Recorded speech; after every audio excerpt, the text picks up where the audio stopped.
Tuesday, October 2nd, City of Duval. Do we have anything for the good of the order? Okay, with that, then I don't see anybody. Did you have something? I could bring up Laura's here. Let's see if they're good.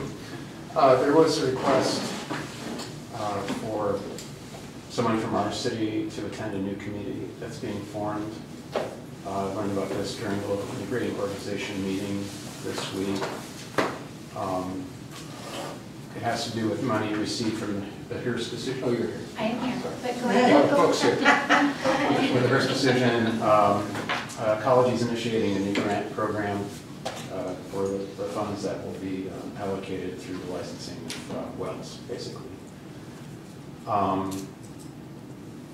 Anyway, there is this committee being formed to create local policy. Basically, local for us would be our watershed, the Snohomish Valley component of CRIA 7, which we share with Snohomish County to the north. But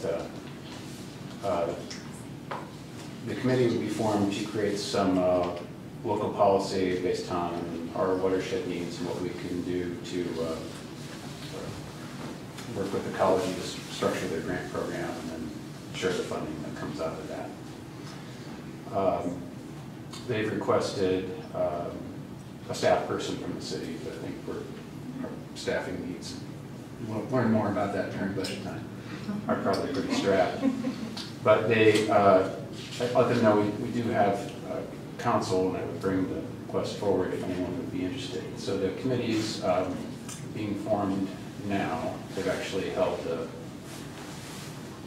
deadline open for us, so if we would like to appoint someone. And I'm trying to get to where this meeting is and trying to get some information so I can tell you about it. But initially, it would be basically one half day a month, and then we taper off from there.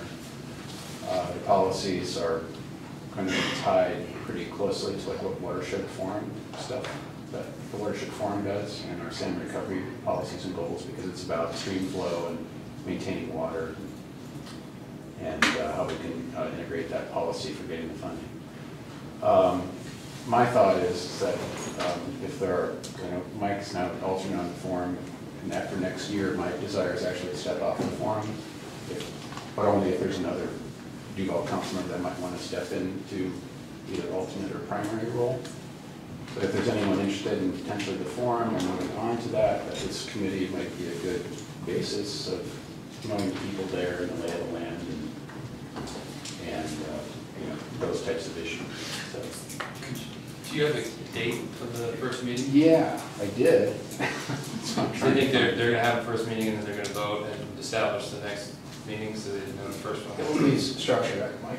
I'm just trying to get a separate email. When you're looking at it, I do think it's really important that we provide a council member resource there. It's an important group, and Jason and I have been working within this organization for probably almost 10 years as part of like what happened with the Puget Sound Partnership, and then we're part of like the Woodby Island Action, or Woodby Action Area is part of our area, and it really does help set policies, goals, and how many is going to be allocated across that region, part of our region. I'm fumbling through my email. But it is a large commitment. It is half days, and you really have to do your homework and read the information. And then I talked to King County staff, so they'll even do a couple-hour prep with whatever council member decides, and they'll help even shadow a little bit so that you have questions, because it's a lot of information that's over a decade in the making. Okay, so I would just say, let me find that email with when the date is buried in this email system. I can't really access too quickly. Maybe just think about that, and then if there's a council member that would like to do it, I can bring it up during the council time at the meeting. If there is, fine. If not, yeah. I just have a question. Since it is typically staffed by staff people, does that mean it's daytime? It's daytime meeting. The first meeting is in Everett at the Everett Library. Mm-hmm. I'll find the date. I think it's like the 25th this month. I want to verify that. There's an email buried here somewhere with that information I'll find. They would be staffed with help from the Watershed Forum. They would agreed to help staff it. So we shouldn't have the need for city-funded staff resources for this. So. Well, I would certainly be interested, since I'm back to Jason on the Watershed Forum. With me and one person, I don't want to, someone else is dying to go before it. But before I commit, if you can send me the information so I can make sure if I commit that I know the dates. Commit to things I don't know when the dates are. That tells me to do it. But I will find that, and then if you'd like to be that appointee, then if you agree to that in the council meeting, it still works for you, I'll find it. Great, thank you. Right. So this is the Watershed Restoration Enhancement Committee? The actual name of it, tell you what, I'll give you that as well. So if we need to make a motion, we can have the right info. But I can do that later during council time. Okay. All right. Does anybody have anything else? Thank you, Councilmember Walker. Does anyone have anything else? Okay, with that, let's move right into it, to the budget review and our presentations. Well, So, Mayor's in there. So thank you all to council for being patient as we move through our first ever biennial budget process. And I have to say at the outset, and I'll probably say it in the formal council meeting as well, thank you to all of the staff that has participated in this budget process, many of who haven't been involved before, and for helping keep the process moving and being more thorough than I think we've ever been in a budget process. I think we've got a good product with a lot of challenging decisions, and but we've done what we could within the time frame we have, and look forward to hearing your feedback. So today, I present to you the City of Duval's first biennial budget for the years 2019 and 2020. This year has been a year of significant transition for the city with a new mayor, 5 new council members, and changes to staffing. These transitions, combined with the shift to a biennial budget, has opened the door to change the way the city does business and allows our budget to focus on the core operations and functions of our government. This budget addresses financing unfunded mandates, achieving appropriate staffing levels, and funding deferred maintenance of city facilities and equipment. It also prepares us for the future by taking the steps necessary to reduce building maintenance overhead and streamline city operations. In the long term, saving money, critical staff time, and providing safer workspaces for our employees. As we see a regional and national slowdown in the real estate market, we need to ensure our building permit assumptions keep us in the black to avoid potential cuts mid-biennium. In that light, year over year, we are forecasting 25% fewer units than in 2018. At the same time, we need to ensure continued forward momentum on economic development and support the nonprofits that help our communities most vulnerable from the untold. This 2019-20 budget is a direct result of changing how we do business in Duval. For the first time, every staff person has participated in the process at some level, increasing transparency from top to bottom. During the internal budget development process, members of every department worked with us with their proposals, working with the mayor and senior staff, answering questions about their requests and assisting with prioritization. The same staff will be presenting their portions of the budget to the City Council and public, thereby ensuring that the boots on the ground are an integral part of the citywide budget process. Keeping with my promise to increase transparency citywide, we shared more information with council and thereby the public earlier in the process, keeping with our promise to increase transparency. In the next biennium, we will be holding town hall meetings to listen to and educate our community about our city's finances and garner community priorities for the future. This budget acknowledges and accounts for the increase in staff workload as population increases, new roads are constructed, and new parks are added to the system and enjoyed by all. It is our responsibility as a government to maintain our facilities and properly deploy staff. As mayor, I also have a responsibility to ensure our staffing aligns with the needs of our community, plan for the future, and provide a healthy and safe work environment. In 2008, the city had 49.5 FTEs. Today we have 42.75, with the 2019-20 budget proposing 44.75. This reflects a change to our management structure and the increased need for technical and maintenance staff. At the same time, our population has increased from 5,925 in 2008 to more than 7,600 today. We've also added road miles and several new parks, with 3 more scheduled to come online over the next few years. During the economic downturn of 2008, the city eliminated the positions of accountant, police records manager, economic development, planner, building official plans examiner was reduced to 50%, the administrative assistant cashier, and a maintenance crew employee. Since then, the city has brought back a part-time accountant position and a plans examiner position.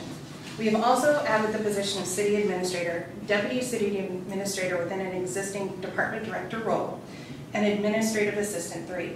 These additions have helped raise the bar of professionalism at the city, expanded the knowledge base, and are helping us run more effectively.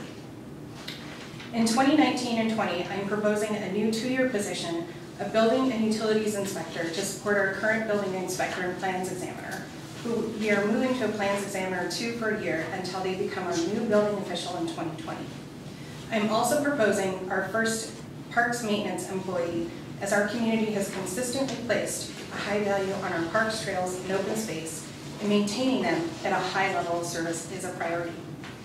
The city administrator position is currently vacant, and due to the needs of the day-to-day work and the requirement to balance the budget, this position will remain empty until 2020.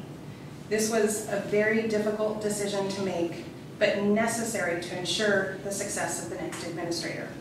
It is imperative that this position is fulfilled by an experienced leader, and that requires thorough recruiting and a competitive salary that we are not in a position to afford at this time.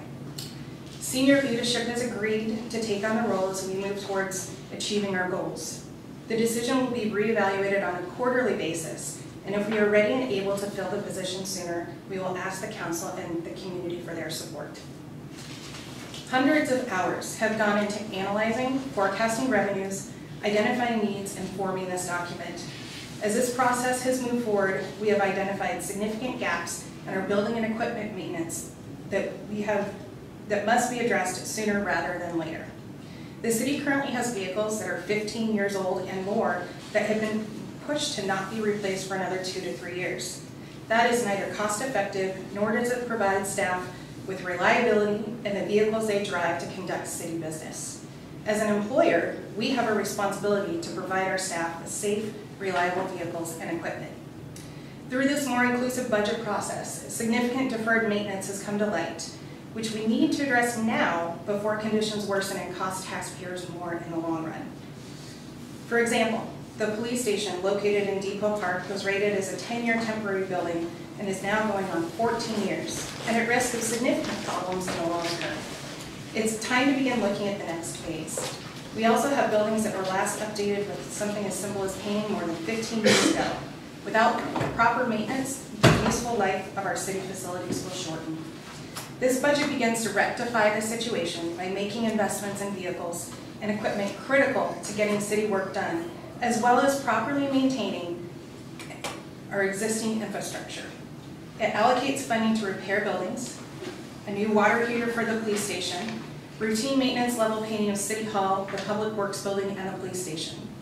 It also funds necessary maintenance to the Duval Visitor Center to repair damage to flooring due to repeated building flooding. In addition to taking care of the deferred maintenance of today, we are proactively planning for tomorrow and will be asking the City Council to make some big decisions that will help determine the course of our community's future and quality of life. This includes moving council meetings from the Riverview School District to the Duval Visitor Center in order to save approximately $10,000 per year, which will be redirected towards capital facilities planning. The Riverview School District has been an excellent partner and provided a professional space to conduct meetings. This proposal does not come lightly and will take some adjustment. Our goal is to have a city-owned, professional, reasonable space to conduct our meetings within the next 5 years. My budget proposes selling the rec center, using 50% of the proceeds on critical deferred maintenance of existing buildings and 50% to conduct a third-party facilities analysis and planning process to identify health, life, and safety-related repairs needed for existing buildings, as well as plan for the building needs of the city's future, in addition to placing funding in our capital facilities reserves. When the city's population reaches 10,000, State law will require key services to be consolidated into one facility, thereby making it easier for residents to conduct city business. The process of properly planning for this consolidation takes years, and we are behind. The proposed capital facilities analysis will lay the groundwork and provide the information necessary for the council to settle on a policy direction that ensures continuity of city operations. The city's phone systems and some of our IT equipment have been hanging on by a thread, with multiple breakdowns in 2018 alone. We have lost hundreds of staff hours due to phone systems and IT infrastructure failures, including multiple days when the Duval Police Department did not have the ability to receive calls, putting public safety at risk. During 2018, at my direction, the quick fixes are on the way, and we'll be funding necessary replacement and maintenance of key IT infrastructure in this budget. These failures are a direct result of deferred maintenance not funded in previous budgets. I thank the staff of Snoqualmie, with whom we have contracted with, for the strong efforts to get us directed towards routine maintenance and equipment replacement during the past 4 years. We would not be operating without you. Our employees are the glue that holds the city together, are out in the middle of the night when there's a storm or emergency, and working diligently to provide the services our community deserves and desires. As mayor, I have a responsibility to both the employees and the taxpayers to secure a strong, stable workforce that is agile and adept, to ensure that our job descriptions and pay scales match the roles, and that we are competitive with our neighboring jurisdictions for quality workers. In that light, I am proposing a third-party consultant to conduct the first ever citywide staff workload analysis to study staffing levels of today and job descriptions and plan the needs for our future. As experienced, credentialed public employees are retiring at a rapid rate and fewer individuals in younger directions are choosing public service as a career, it has become challenging to find qualified workers. A staff workload analysis will help ensure an unbiased, industry-based perspective that will ensure we have the best information to plan for and attract the workers we need while supporting and retaining those already here. In the long run, this work will also save the city a significant amount of money by helping to ensure that staff is compensated appropriately, lead to longer tenures, reduce loss of institutional knowledge from frequent staff changes, provide more opportunity for internal advancement, and savings from vacation and sick leave payouts, consultant costs, and the significant expense of recruiting new employees. The analysis will also help us ensure that staff capacity matches up with project support. We will also be working to cut overtime and comp time across the board by 10%. This will achieve two key objectives: cost savings and better work-life balance for those that often need to work after hours. As this year has shown, having position vacancies can cost the city threefold per month just to fill in the gaps until positions are filled. Ensuring continuity and succession planning is a smart way to plan and budget and must be a key priority. We are planning for the future and have allocated funding for employee buyouts in each department, thereby preparing for the normal attrition of employees while ensuring the resources are available to replace the positions in a timely fashion. We will also be focusing on staff development and breaking down the long-term silos that have existed in city departments. The budget component for that is small and key to a healthy workforce and ensuring open and transparent government. Over the years, the police department was understaffed and dangerously high levels of overtime and reduced coverage in the Duval city limits. In 2017, an outside reorganization of the department occurred, and for the first time in years, they are fully staffed. This has resulted in more predictable budgets and significant cost savings that have been spread throughout the general fund. Thank you to Chief Carrie Hurt for your leadership in moving that process forward and seeing it happen.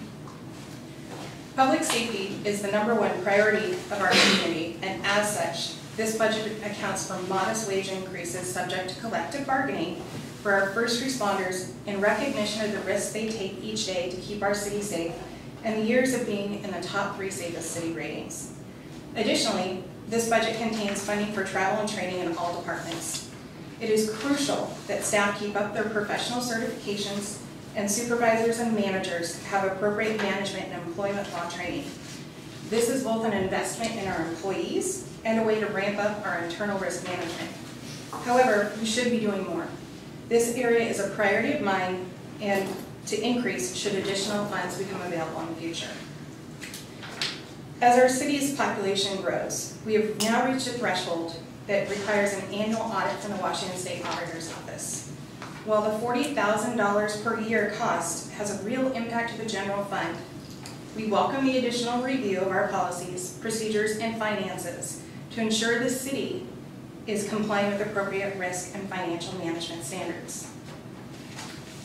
The city's sales tax and property tax revenues have continued to increase, the result of a strong economy, increased property values, and new home construction. However, cost of living and benefits such as healthcare, the cost of land, and construction continue to increase in the government sector, just as in the private sector. Therefore, our expenses continue to increase. The rate increases for healthcare and dental programs we provide for our employees will increase by up to 5.5% in 2019. With a 1% property tax cap, the cost of doing the city's core business continues to rise at a faster rate than revenues are increasing, even with proposed revenue enhancements. This is a challenge that all local governments in Washington State are facing due to laws that limit jurisdictions' ability to adjust revenue to be sustainable without a major manufacturing or retail base. Additionally, services that have traditionally provided a stable source of revenue for the city are in decline due to new technology and the federal government's refusal to allow local control on utilities such as broadband, internet, and satellite. The latest proposal by the Federal Communications Commission takes away local control over 5G technology siting, costing taxpayer dollars for a private company to provide service while increasing their profits. Due to decisions made and economic conditions of the past, we now face several years of right-sizing our financial outlook and correcting infrastructure challenges. We are committed to doing the right things, which is why this budget focuses on necessities, not the nice-to-haves that are typically present in good economic times. In 2018, the Finance Department changed the way the city invests money, resulting in more than tripling the amount of interest revenue received and providing significant flexibility to access funds if necessary. This change has boosted the general fund revenues by more than $195,000 and was a smart, strategic fiscal move. In 2019 and 20, we expect to see the revenue continue to increase, a result of astute investing. Our community has consistently expressed their desire to maintain a police department, build more sidewalks, and continue to hold and support community events like Duval Days, Summer Stage, and the Arc and Wine Walk. Despite our budget challenges, I feel strongly about honoring the community desires and will continue to support these items. The Duval Cultural Commission has increased Summer Stage attendance by 5 times, generating traffic from the cities surrounding the Snoqualmie Valley and beyond. This is a strong testament to the reputation of the DCC and our region's support of the arts. The DCC will retain adequate funding and work to revamp its sponsorship levels to increase outside funding and capitalize on the increased popularity of the event. We will also continue to provide and track staff support in the form of public works and law enforcement staffing for Duval Days and Summer Stage. Over the past several years, the event has grown to an extraordinary size, providing benefit to our community in the form of developing a sense of place, bringing visitors to town, and businesses making a positive impact to our city's economy. The Snoqualmie Valley's Community Network and Snow Valley Senior Center play vital roles in providing support for the bookends of our community, youth and seniors. This budget proposes $20,000 over the next 2 years to provide a base level of support through our Human Services grant funding process, while we focus on catching up on deferred maintenance. In future years, I would like to see greater investment in organizations such as these that give so much to our community. This budget also sets aside a small placeholder for economic development related activities.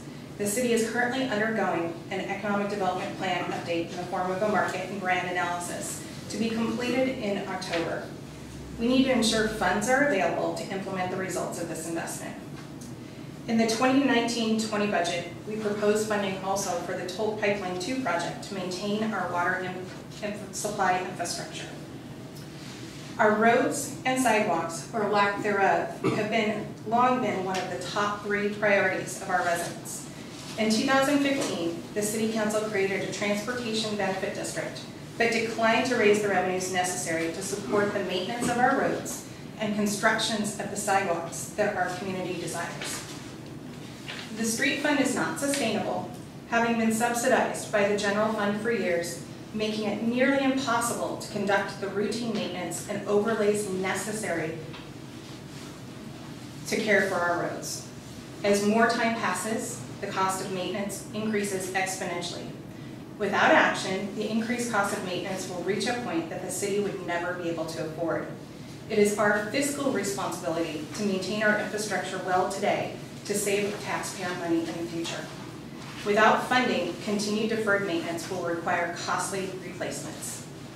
As such, this budget includes funding the Transportation Benefit District through a modest car tab fee and provides a list of maintenance projects to be funded over the next 2 years.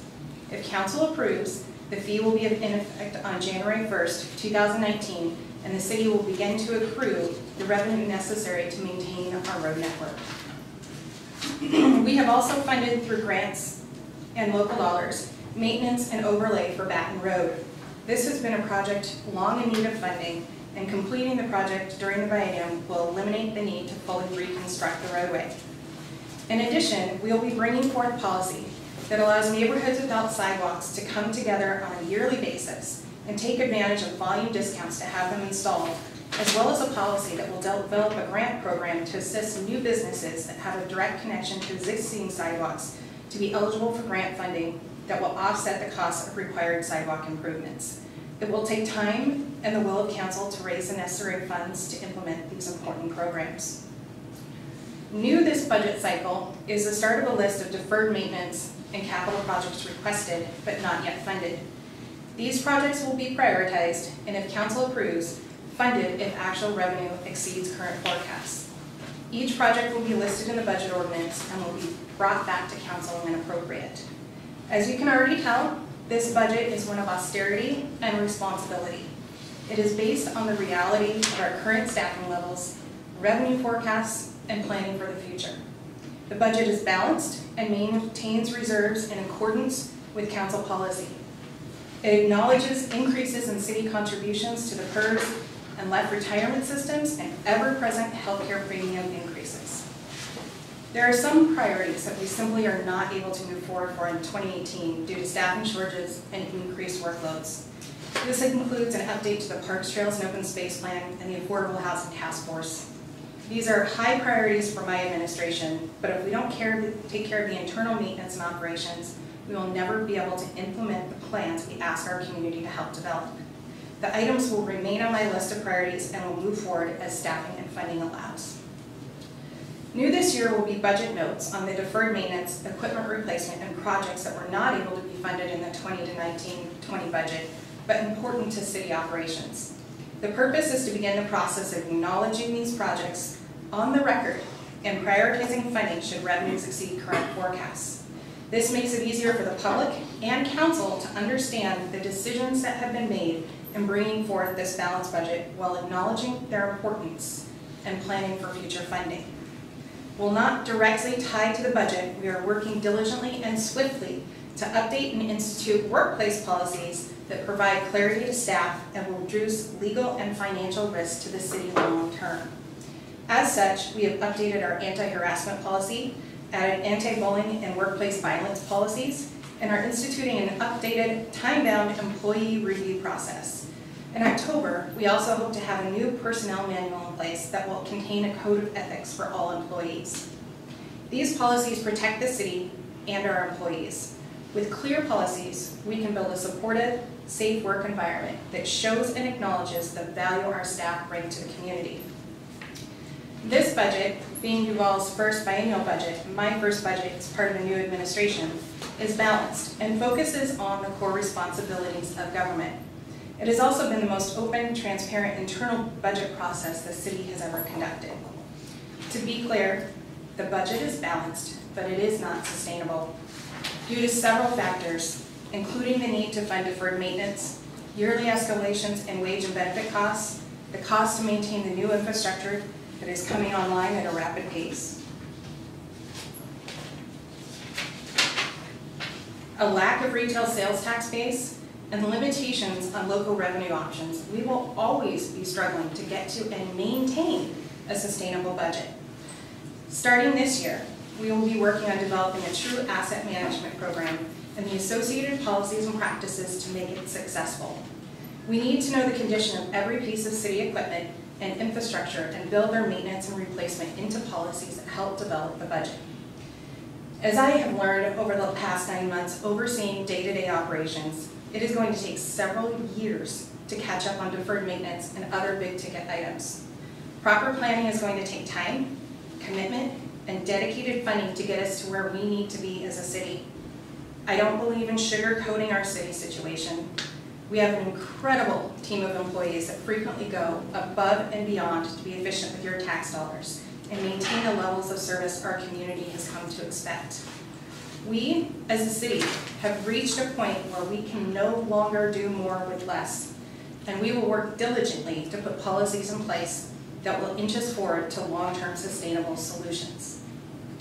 I would like to thank each and every staff member for their contributions to this important policy document and council for your patience as we work through the hiccups expected during major times of change. And finally, I thank council for your hard work as we have welcomed 5 new council members with steep learning curves. In general, we share the priorities of doing what is best for Duval, and week by week are building rapport and trust. Each one of you is serving our community for the right reasons and committed to making our city better each year.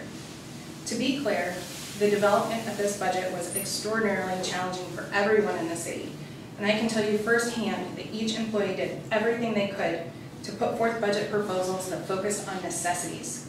This document reflects core priorities and services with an eye towards the future and a growing culture of teamwork and tearing down silos to support the goals of each department. There are some challenging revenue decisions to be made prior to final adoption of this first ever biennial budget. As with all budgets, this is a living, breathing document that will be modified quarterly for new conditions and opportunities. And we'll go on to some of our projections here. So right now we have end of year projections where the general fund is expected to be at $7,148,000, which is an increase of 3.1% over our original estimates.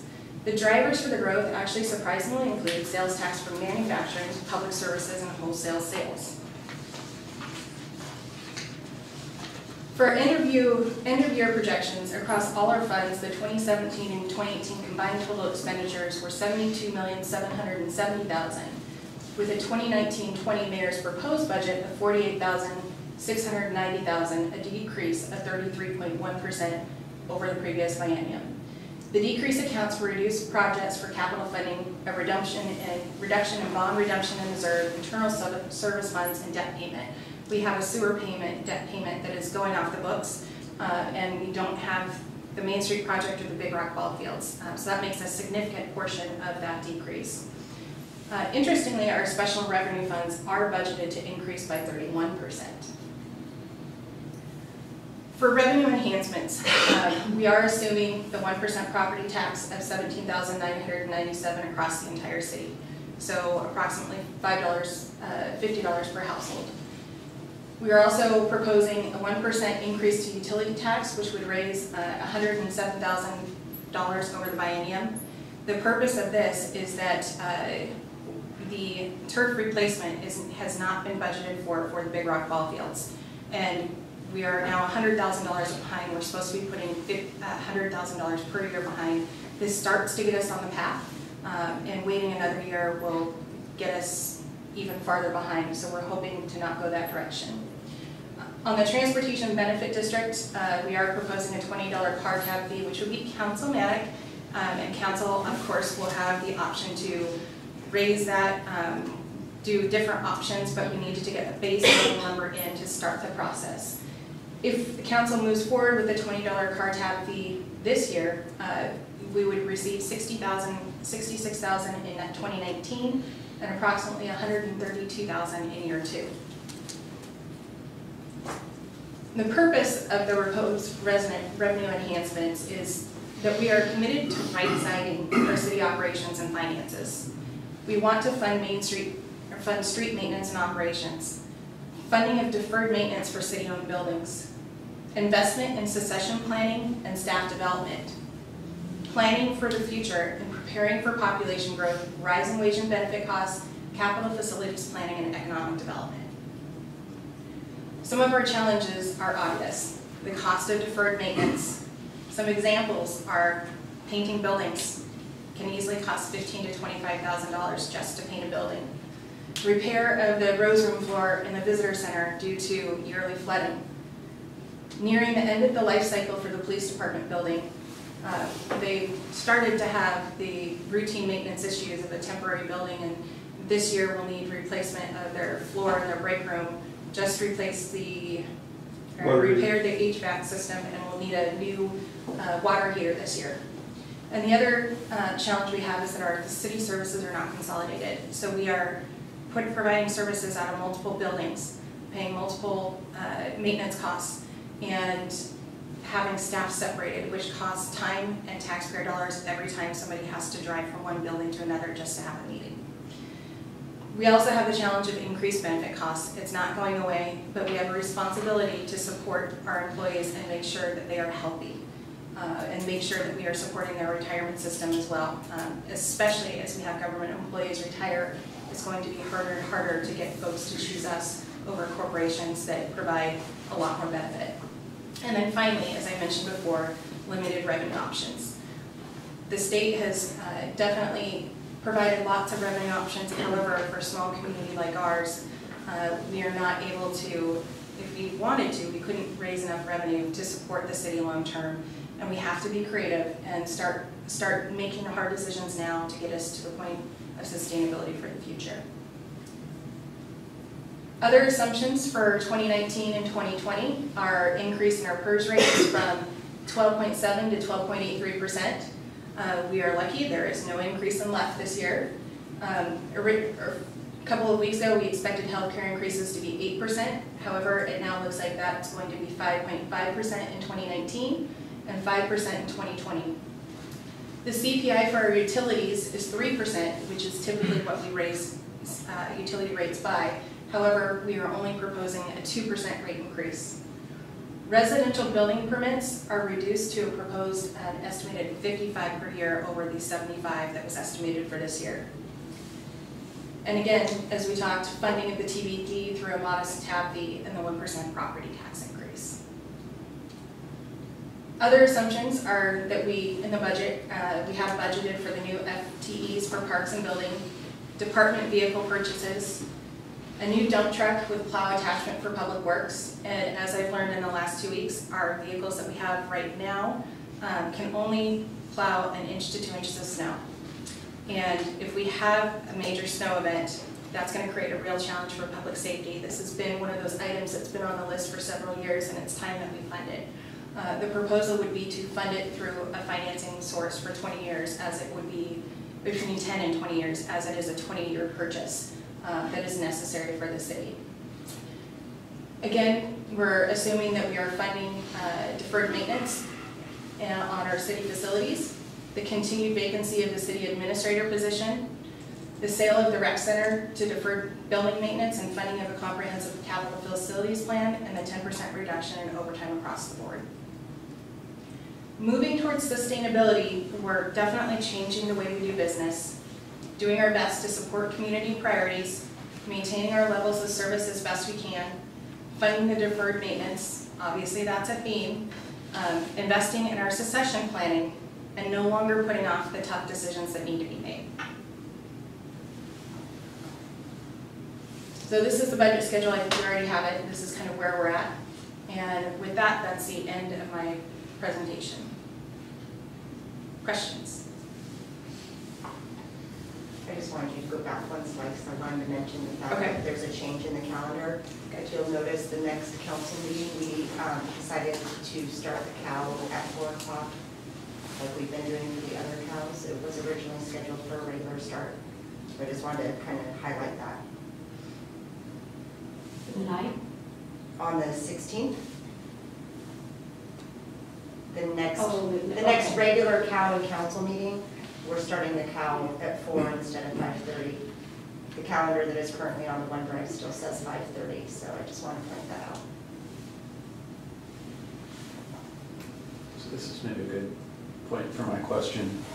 We have the revenue projections released, and they were still preliminary, you're still working over some things like how many permits you might assume, and then how that's integrated through departmental considerations of what they're allocating or considering for revenue. So are we going to revisit the revenue consideration in the context of this, since we've already touched on that, but there was some uncertainty as far as some of those projections? So that was on the 2018 year. The Monday, The revenue, I can pull it up, but the revenue projections for 1920. Those are in your budget. but for building permits, we did budget for 110 for the biennial, being 55 per year. 55 per year. Correct, that is what that was our assumption. And is that the number that was used for the projections No. in the current budget? We started at 75 per year. Well, it was a staff recommendation, and senior Drastically staff reduced it. looked at the market conditions and said, we don't think that's necessarily going to happen. We need to downsize it to be more accurate. Okay, so As of October 1st, we pulled 38 permits so this far. year, okay, so let me reframe my question here. So the budget revenue predictions that we have for 19 and 20, are those based on the 75 per year or the 55 per year? 50. 55.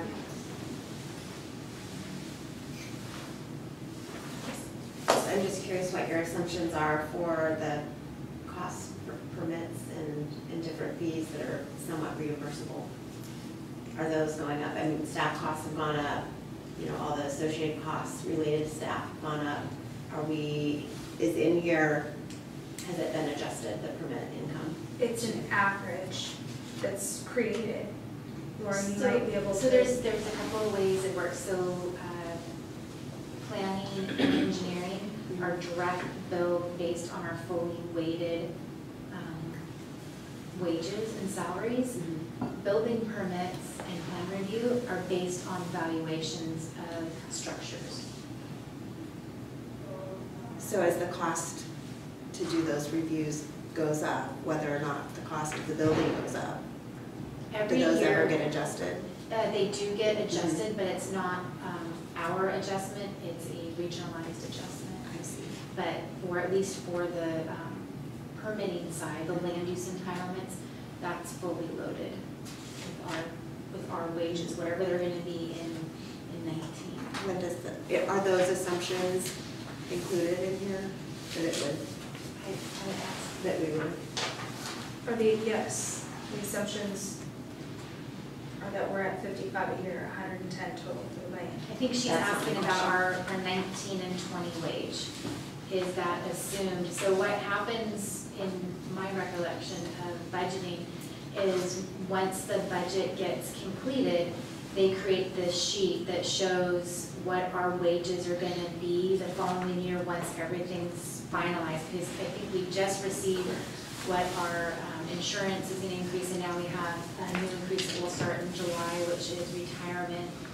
And so it's usually not where you can have it exact right now. And so Lindsay, I think the question is, what have you assumed in the preliminary budget? We don't normally put out the hourly rate until we were to the point of adoption, because at that point, we know a lot more information. We know what some of our assumptions might end up changing with additional information, but you will receive that too. I guess I just want to know, have those higher costs been reflected in higher, I wouldn't call it revenue, but it's somewhat money that will come in to reimburse? Does that make sense? As planning director and deputy city administrator stated that those permits are based on the assessed value.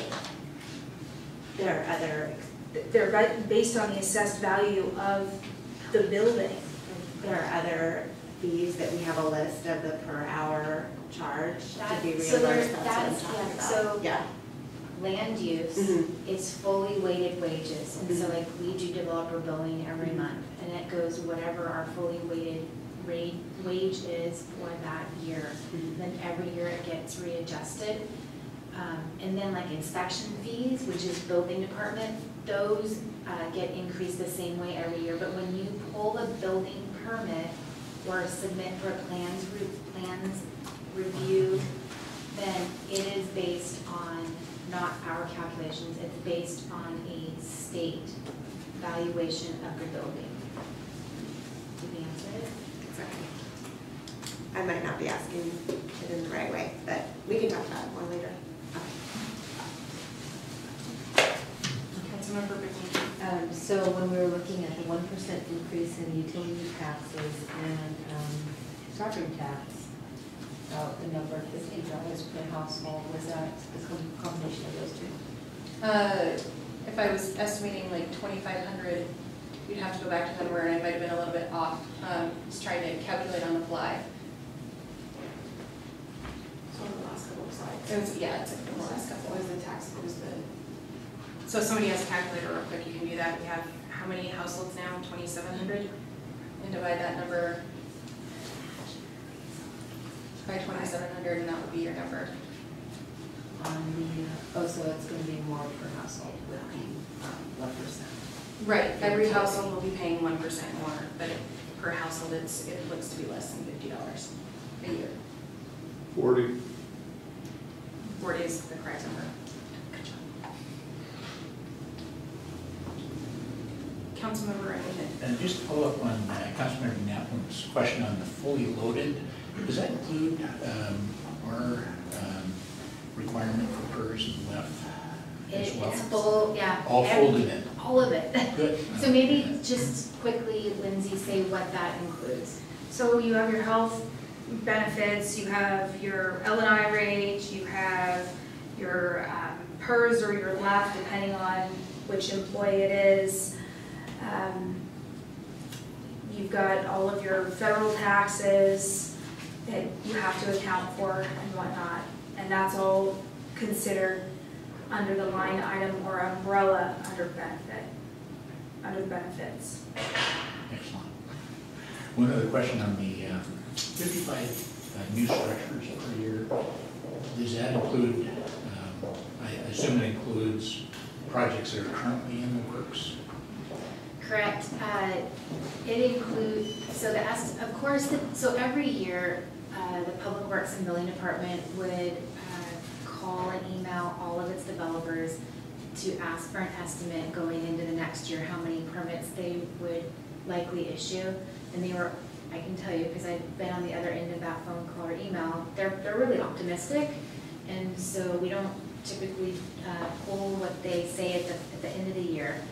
And so we try to take a little bit more modest approach this year, because at this point we're at 38 and we're behind in the number of permits. I think we'll probably get at least another 14 to 16. But what we have going online in the 1920 budget will be Duval Urban Village, which is Toll Brothers Walden project, and Duval Village, and likely Rio Vista. We do have a lot of projects that came in post-moratorium. They're just starting to go through the hearing process, so those potentially could hit us in 20, but we didn't want to overestimate our revenue. And so what we're going to do is we pull a report every month to continue to look, and then I make contact now with the development community at least quarterly to see where they're at. Toll Brothers, I talked to them, actually we met with them last week. They're very optimistic. They think they're gonna, pull 111 permits over the biennium, but we don't know what the reality is for sure. And if we don't bring in the revenue that we state, it's about $9,000 a building permit that we bring in. And so if we underestimate it by even 10, that's almost $100,000, and that's all general fund. And so we're just trying to find that balance, and what we'll do is we'll continually relook at it, and if more revenue comes in, then you can do budget amendments, and you can relook at how you want to potentially bring things in that were unfunded, that are on your priority list to fund. And just one quick last question on this. The 55 permits per year, does that only include new permits within the current boundaries of the city? Yes. So in regards to new projects, is there some sort of trend with that? Because I've read in some articles now, major cities with a major slowdown in real estate sales, and I can look at my own neighborhood where it just stopped. So is that, like, are the developers saying, well, new homes are just going to continue to, sell? And I guess ones that are reselling are just not selling. I'm a little concerned when I'm seeing the trend going this direction. So I put a card in all of the council members' box to potentially, if you want to go, the MPA hosts a breakfast where they have national economists come in and talk about housing trends. I'll be attending it, and if anybody wants to carpool, I'm more than welcome to, we can go together. But what my understanding is now we have a healthier market because we have more homes that are in. You should have a 6-month supply in general of homes. They shouldn't, you shouldn't have 3 or 4 bidding offers. And so I think what it's going to do is it's going to start to stabilize the housing market. We won't see the exponential growth in prices, but we may see more volume. But that could not happen also. It just depends. It depends on interest rates. It depends on the economy. It depends on the jobs. We're still confident, but we don't know 100%. So we're trying to be conservative with our estimate. But I wouldn't say that that we're going into a downturn of what happened in 2008, because I don't know enough information about the economy globally. But what I can tell you is the regional growth is still strong. They're still pulling permits. Houses are still selling, but now it's a more natural 6-month market. But what we need to do is watch, is that going to slip anymore? And so I would recommend that every council member sign up and go to that presentation. Do you know the date on that? I don't know it off the top of my head. I think it's October 24th. I put it in all council members' boxes, and I've signed up. Any other questions before we move on? Councilmember Eplin? She might not have been done with hers. No, you can go. I have different questions. Okay. The 1% increase to utility tax, that is larger than the amount we were supposed to save per year. And I believe last year we brought in $100,000 in revenue for that. And I know there's expenses associated too, as well, with the new park. But I don't know that it costs $100,000 a year to manage that park. So it does, but the side of this is that $100,000 is over a 2-year period. We are supposed to be putting away $100,000 per year for turf replacement alone. Revenues for field rental are coming in higher than projected, but it doesn't make up the gap of operations and maintenance and future replacement of that turf. Are you sure that's a 2-year number? Yes. Because the 1% property tax is a 1-year number? Correct. I can guarantee, we base it off of, want me to continue talking? or Oh, no, stop? I just wasn't, because one of the numbers was definitely a 1 year, so that's why I assumed they would all be a 1 year. That's an oversight on our part. Okay, that's okay. So that is, correct, that is a 1 year, and that's that is the number I have to show, and I'm just taking that number and then adding 1% within the budget. But for the 1% increase to utilities, that is 1%, and it's over the revenue for the 2-year period in all 3 funds. Okay, and those funds will increase, the revenue from utility tax increases proportionate to the increase we're charging for services as well. So we will already get an increase in utility tax just because now they're taxing on higher charges, right? So the main driving expenditure within your utility funds are employees, salaries and benefits. And so what we're saying is that 2% is going to cover the cost of living adjustment and the benefit increase, and we feel that it can be within that. In order to start the reserve, the intent behind this 1% utility tax is to start the reserve for the replacement, and it may not get us there, because we do think we need to put away $100,000 a year.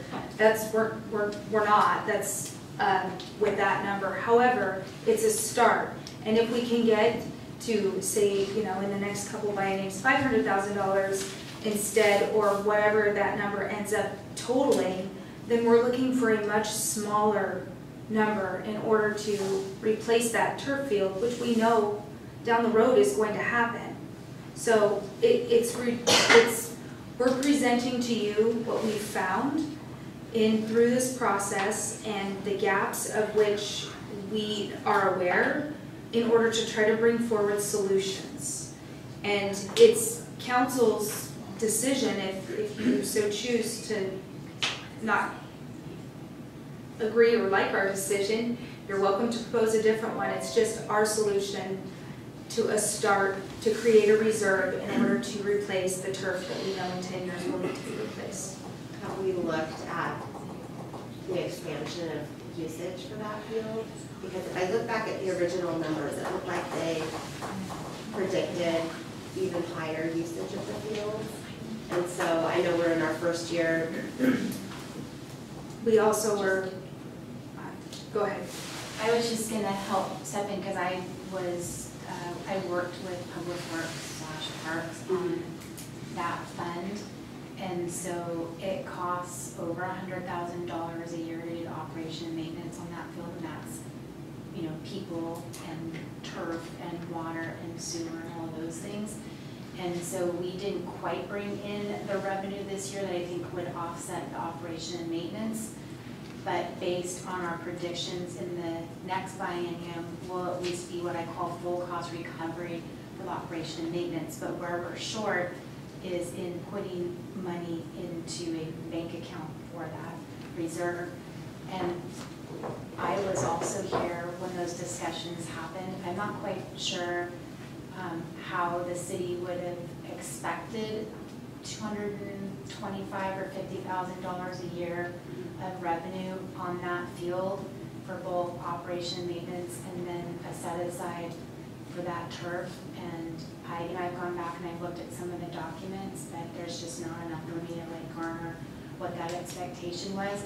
We will start to continue to generate. We're in the first year, and by the end of the year, I think we estimated about $100,000. And that's not too bad, but we're going to have to really watch and manage how many teams we can get on that field, essentially from 4 to 9 o'clock at night, because those are the sweet spots after school, and then try to get, obviously some Saturday and Sunday tournaments out there. Right, there's also adult leagues, different users. Yes. It's empty a lot of the summer in the time period between. We're hoping that that's not going to be the case moving forward, but it's the first year, it's not even a first full year of operating it. And so when I give our administration presentation, I actually have some news that's a little bit more down that turf. Yeah, I'd love to see the analysis of how much it's costing to maintain, because I know this year has been a little bit unusual. There's still a lot of activity there with, putting buildings up. They put in a sewer line at one point. I think our maintenance crew was over there putting in a lot of hours doing things that are really one time. They're learning how to use the equipment. So I just would like to The sewer would have been understand. charged to sewer, not to parks. And so we do, actually, staff does track their time as they work, just like I do on developer billing. And so we'll continue to do that, but there are a lot of operational costs that I don't think were necessarily defined or expected of that field. Just the amount of time that it's taking an employee every week just to schedule the fields is about 5 hours a week. And that's not even us having it fully operationally adequate. I guess it'd be helpful to see that analysis, possibly. I don't know. Councilmember Benigni had her hand up first. Just a quick question. For the city administrator, that we're not going to fulfill that in 2020, but we're going to do a quarterly analysis, I'm assuming, report. Are we then, are we then appropriating some sort of fund line to put something in there, just like the turf fields? No, this will have to be a discussion amongst all of us. So it's, for example, general fund revenues come in higher than expected, but the council has determined that other deferred maintenance is a priority and we're operating well within the existing structure, then it probably doesn't make sense to bring that person in until you get the capital side of it done. But it's going to be up to council when those revenue, if those revenue projections come in higher than expected. We'll be coming back every quarter to talk budget amendments, as with building permits and everything else, to make sure that we're closely watching the market and making sure we're getting to the point of bringing it back. I think all of us in City Hall were disappointed that there wasn't really a feasible way to do it in 2020, but staff also needs the break this year, and the interim city administrator and deputy city administrator have made significant inroads with trust levels of staff, and we need to continue to foster that and make sure we have an environment where the next person comes in can be successful. It'd be nice if we could have that person in 2020, but their financial situation today doesn't look like that's possible. Now, if building permits come in, at 75 or 80, and it looks like the market's stabilized and we're just going to have all of that pre-vested development come in, we can reevaluate that as a group.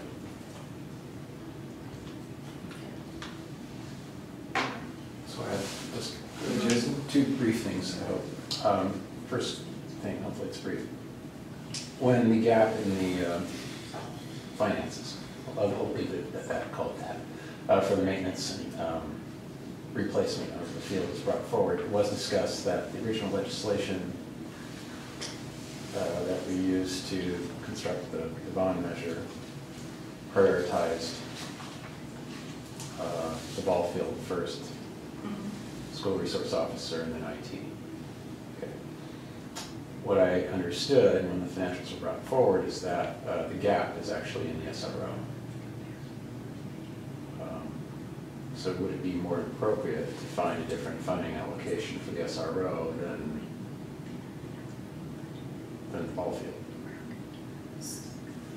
So first, the estimate of what they thought the debt repayment on the Rock Ball Field would be was around the $200,000 mark, and that's ended up being more at the $230,000 mark, and that was identified as kind of, this is one thing that we were going to bring back to you to ask for council's take on, was essentially there was a pie, and it was $200,000, it was $100,000 to the SRO, and then the remaining $30,000 to IT. And first, the debt has come in at $230,000. So that's taken more money away from the levy. And then the second priority was the SRO, and then third was the IT shortcomings. And so it's not just the SRO, there's a couple other factors in there too. It's that $30,000 debt payment that they thought would be more around $200,000. And does that make sense? It does, but it's basically one bucket of money. And I guess the priority of how the thing was written is that would be allocated to the park first and the other things in sequence. So the SRO is fully funded. Is that correct? By The levy. the levy. But for some reason there's a deficiency in park that's being brought forward as the reason for the additional gap funding. No, the levy was for the bonds and funding the development of the park. It is the city's responsibility to fund the turf replacement. That was not part of the levy. I could read it. I'll tell you what, I'll look back at the resolutions and things that we did, because I think that was part of the agreement. Second question I have just goes back to clarify the first thing I asked. Because in the presentation about revenue, we did have the 2019-2020 revenue projections that were brought here.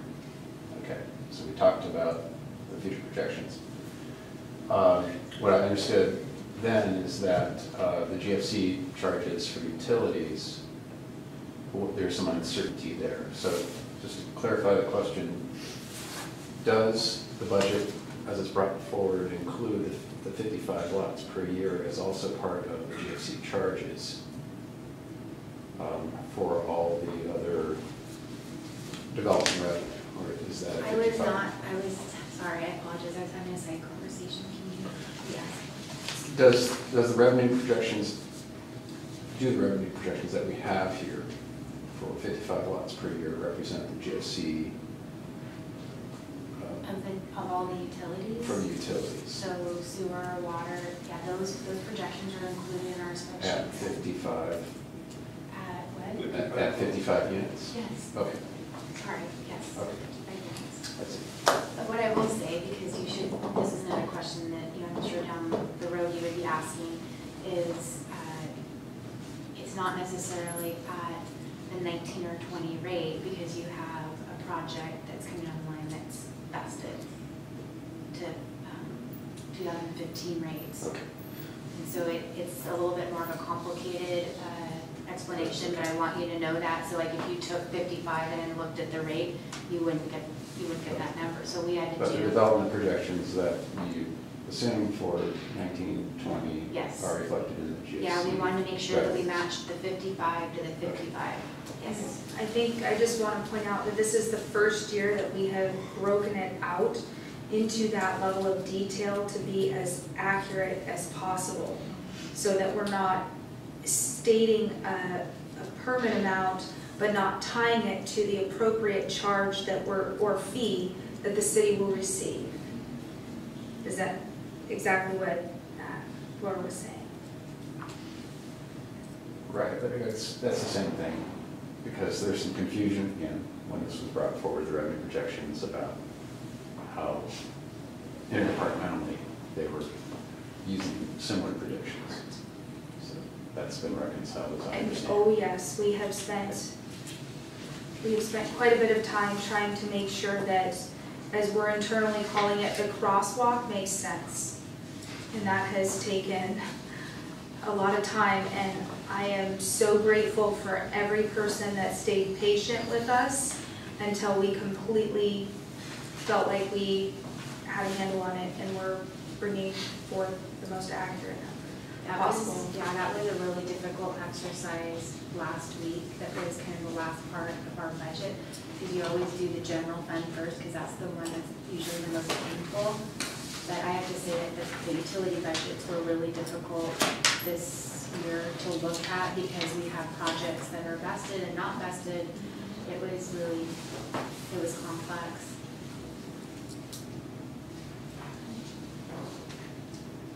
Well, one last statement, Debbie, any other comments? This is our last chance to comment this, but right now. I could ask one more brief question. Okay. Sure. So in terms of capital projects, I only saw two. There's the water pipe and then there's Baton Road. There's more than that. This is highlights. Yeah, so there's, I don't know if I'll remember all of them off the top of my head. The water utility is technically doing a water comp plan, that's considered capital dollars. And then the toll to design, permitting, and construction. And there's the Kennedy AC replacement, so that's on there as well for design and construction in the 1920 budget. They had requested engineering and permitting for the 2.2 either retrofit or replacement of the water storage facility, but we decided as an administrative team to remove that because we didn't see the alignment of capital dollars being able to fund that in the biennium or even necessarily into the biennium after that without saving up more money and potentially going for grant dollars. So that was just in that particular utility. We don't have any necessarily stormwater capital that we're looking at. What we're going to do is, like we do every year, is go scour for dollars at Department of Ecology. So we're hoping to put that together in a biennium, but we didn't want to make an assumption and create a project. And then in sewer, we now have obviously our manager back, so we're gonna meet with him and go over what was estimated by his team. And we're also looking at finishing the sewer capital facilities plan. So we're gonna put, it's basically gonna be somewhat of a placeholder until that plan's done mid-year. But we are budgeting for UV replacement, and that's a piece of equipment that still exists from our old infrastructure of our previous wastewater treatment plant. And then, yeah, and some I&I work, and so that's what we're looking at. I can tell you though, because you'll see it in your budget, and it was a big flag for me, but our manager was on vacation and then previously was not in the office. They had put money in there for train, and I don't know if they meant cartridge or what, because we still have 3 empty cartridge spaces, but we're not yet looking towards that train until our CIP comes out and we look at that. So that's one thing that would be in there that would be a red flag right now for us. And the additional in sewer are the blowers that go in addition to the UV.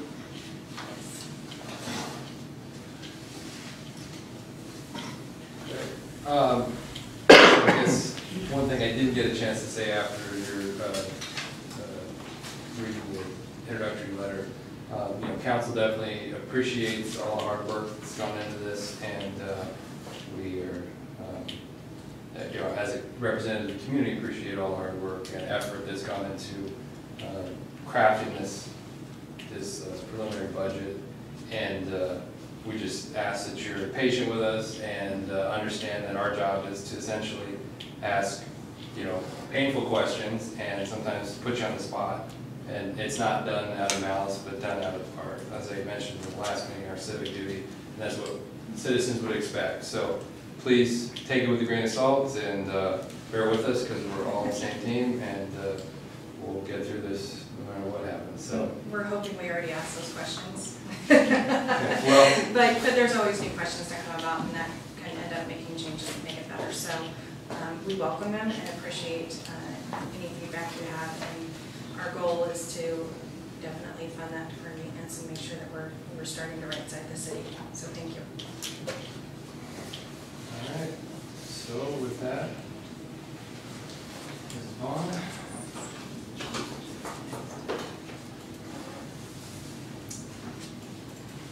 Actually, I am going to do my presentation because the clerk's office is also within my office.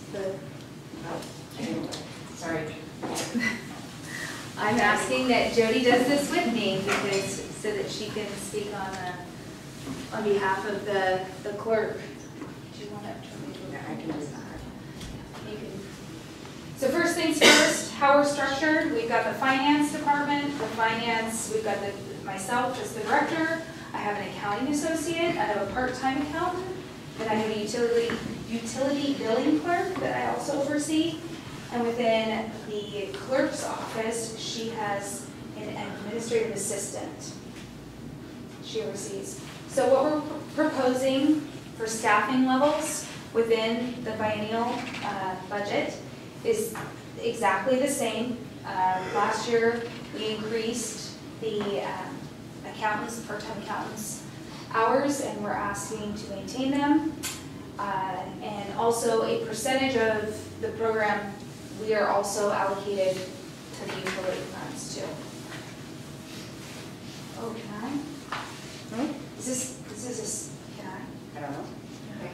It's a new thing. Yeah, you can touch it. I can touch it? Swipe it. And swipe it? Okay. So BAR's department, for the finance department, we're department number 4 within the general fund. And we are home to the first biennial budget, and it has been a process. So after this process, we are going to throw a little internal party from our department. And definitely thank everybody that has put a role into this, because it has been a process. So within our department, it's finance department, it's the clerk's department, we obviously do a lot of accounting.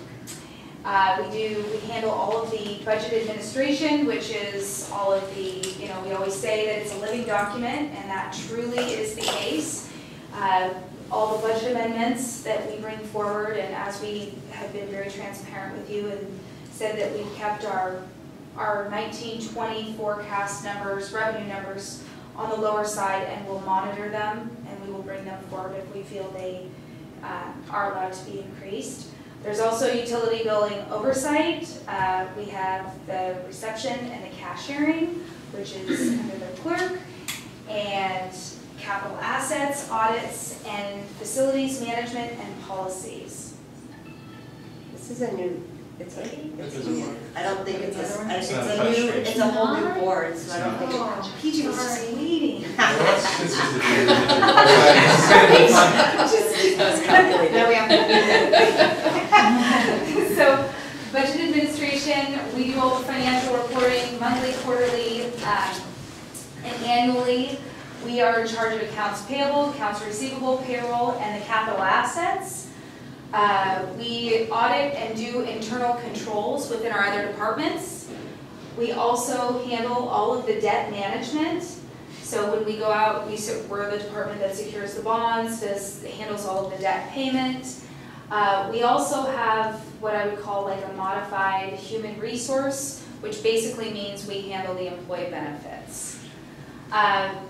We maintain our financial software, Springbrook, which we have had quite a bit of trouble with during this whole process of trying to get your biennial budget out to you.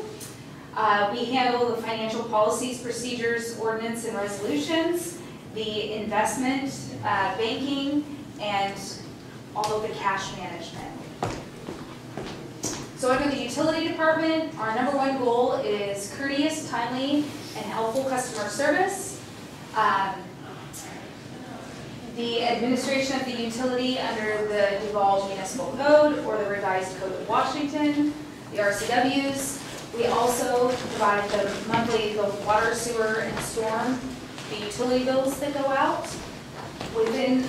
Underneath that department, we've also added multiple ways that you can pay your bills. You can do it in person, you can throw it in the mail, you can drop it in our little drop box. Our official payment, you can also pay over the phone or online. The Merchant Transact is also online, and the ACH and direct debit, those have been continually going up, which has also caused our past due and shut-off notices to go down, which we're very excited about because our department doesn't really like charging late fees.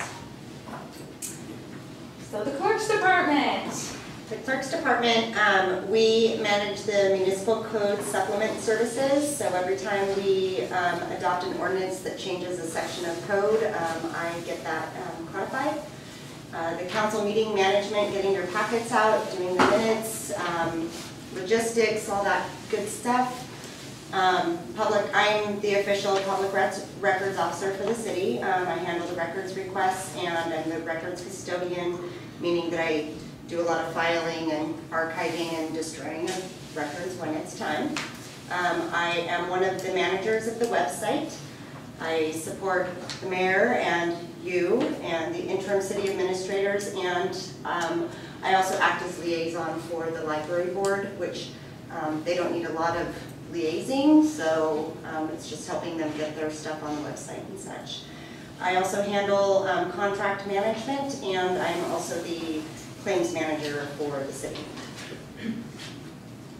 Also in the clerk's department, we also give courteous, timely, and helpful customer service. I've gotten a lot of kudos for our administrative assistant that sits up front, Sherry James. She's amazing.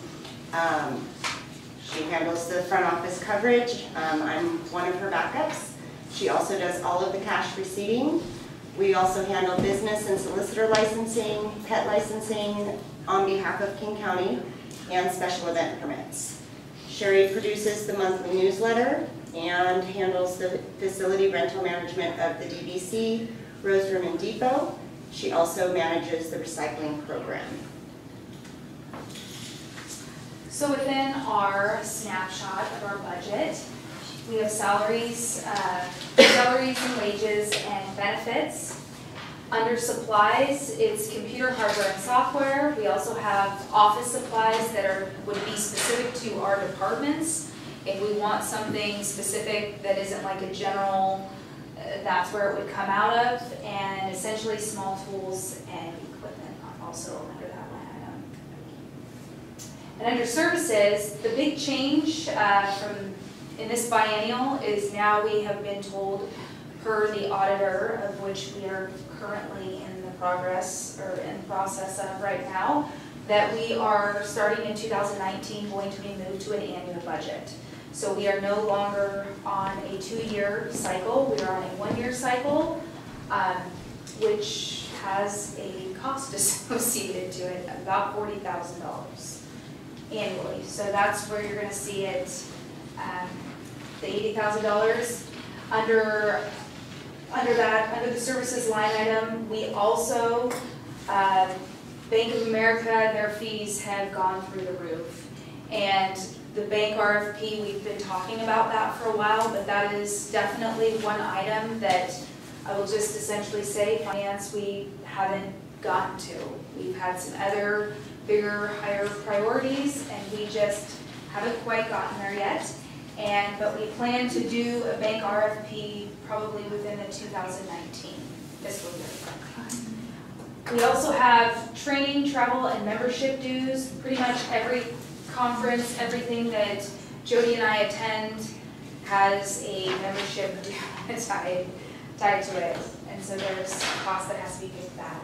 And under the other, communication and postage, advertising, and solicitor license fee.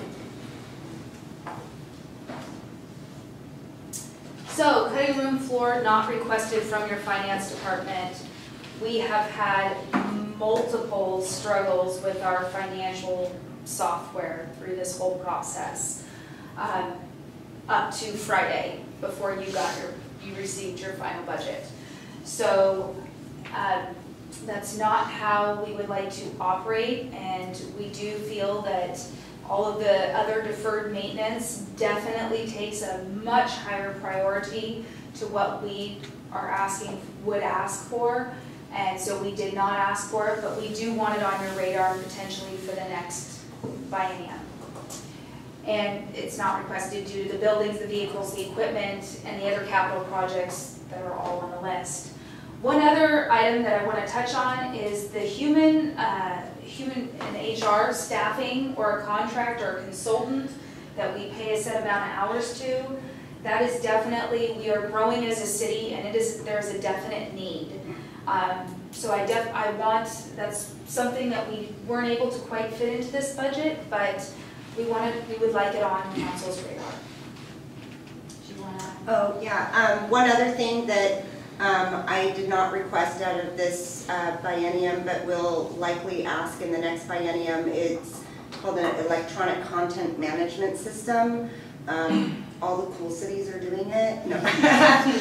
we have a lot of work to do to get there, but essentially what that system would do is it would create a lot of efficiencies, especially for a city like ours where we work in multiple locations. We have multiple servers in each location, and everybody has multiple copies of the same document. It takes up a lot of server space. Plus, when I'm destroying records physically, shredding something, I'm supposed to go back and delete all of the electronic copies of that same document, and I have no idea where they all are.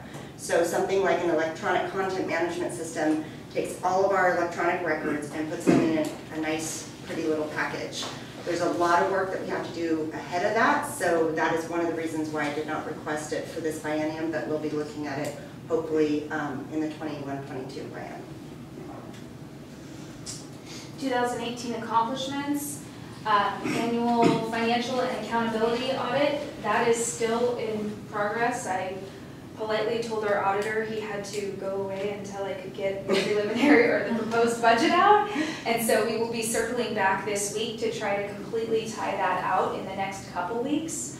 So it's wrapped up with the field work, and hopefully it will be wrapped up in the next 2 weeks with the I's dotted and T's crossed. And so we Oh, also, I have the next bullet, sorry. The first, JLARC, I can't remember what that stands for, Joint Legislative Advisory Committee. Yeah, that. They had a new mandate that all cities are required to report on the costs of responding to public records.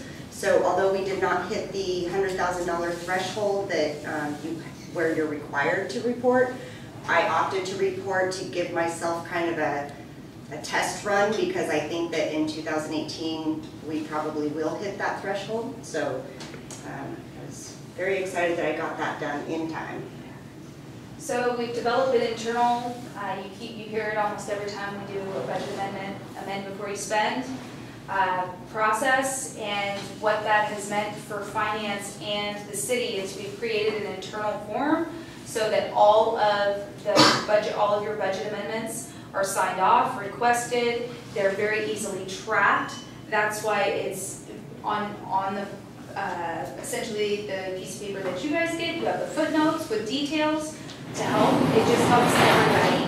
So we also are doing, in 2018, our first biennial budget, which is still in the whole process. And through this process, we definitely have assisted staff that had never worked on developing a budget.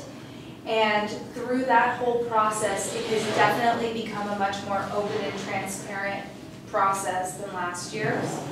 And I think that what it's opened is the door of everybody understanding how one number can affect another number, and that it's all connected within the city's budget. So also, do you want to talk about the? Yeah, so assuming the ordinance gets passed tonight, then another accomplishment that we can mark on our books is updating the DMC for the new business license legislation, which is also a new mandate. And this year Sherry worked with a consultant to take over our annual special recycle event, and intends to expand that to hopefully have more than one event next year. And then finally, for the 18 accomplishments, that we have definitely enhanced the investment strategy to create more stability and predictability.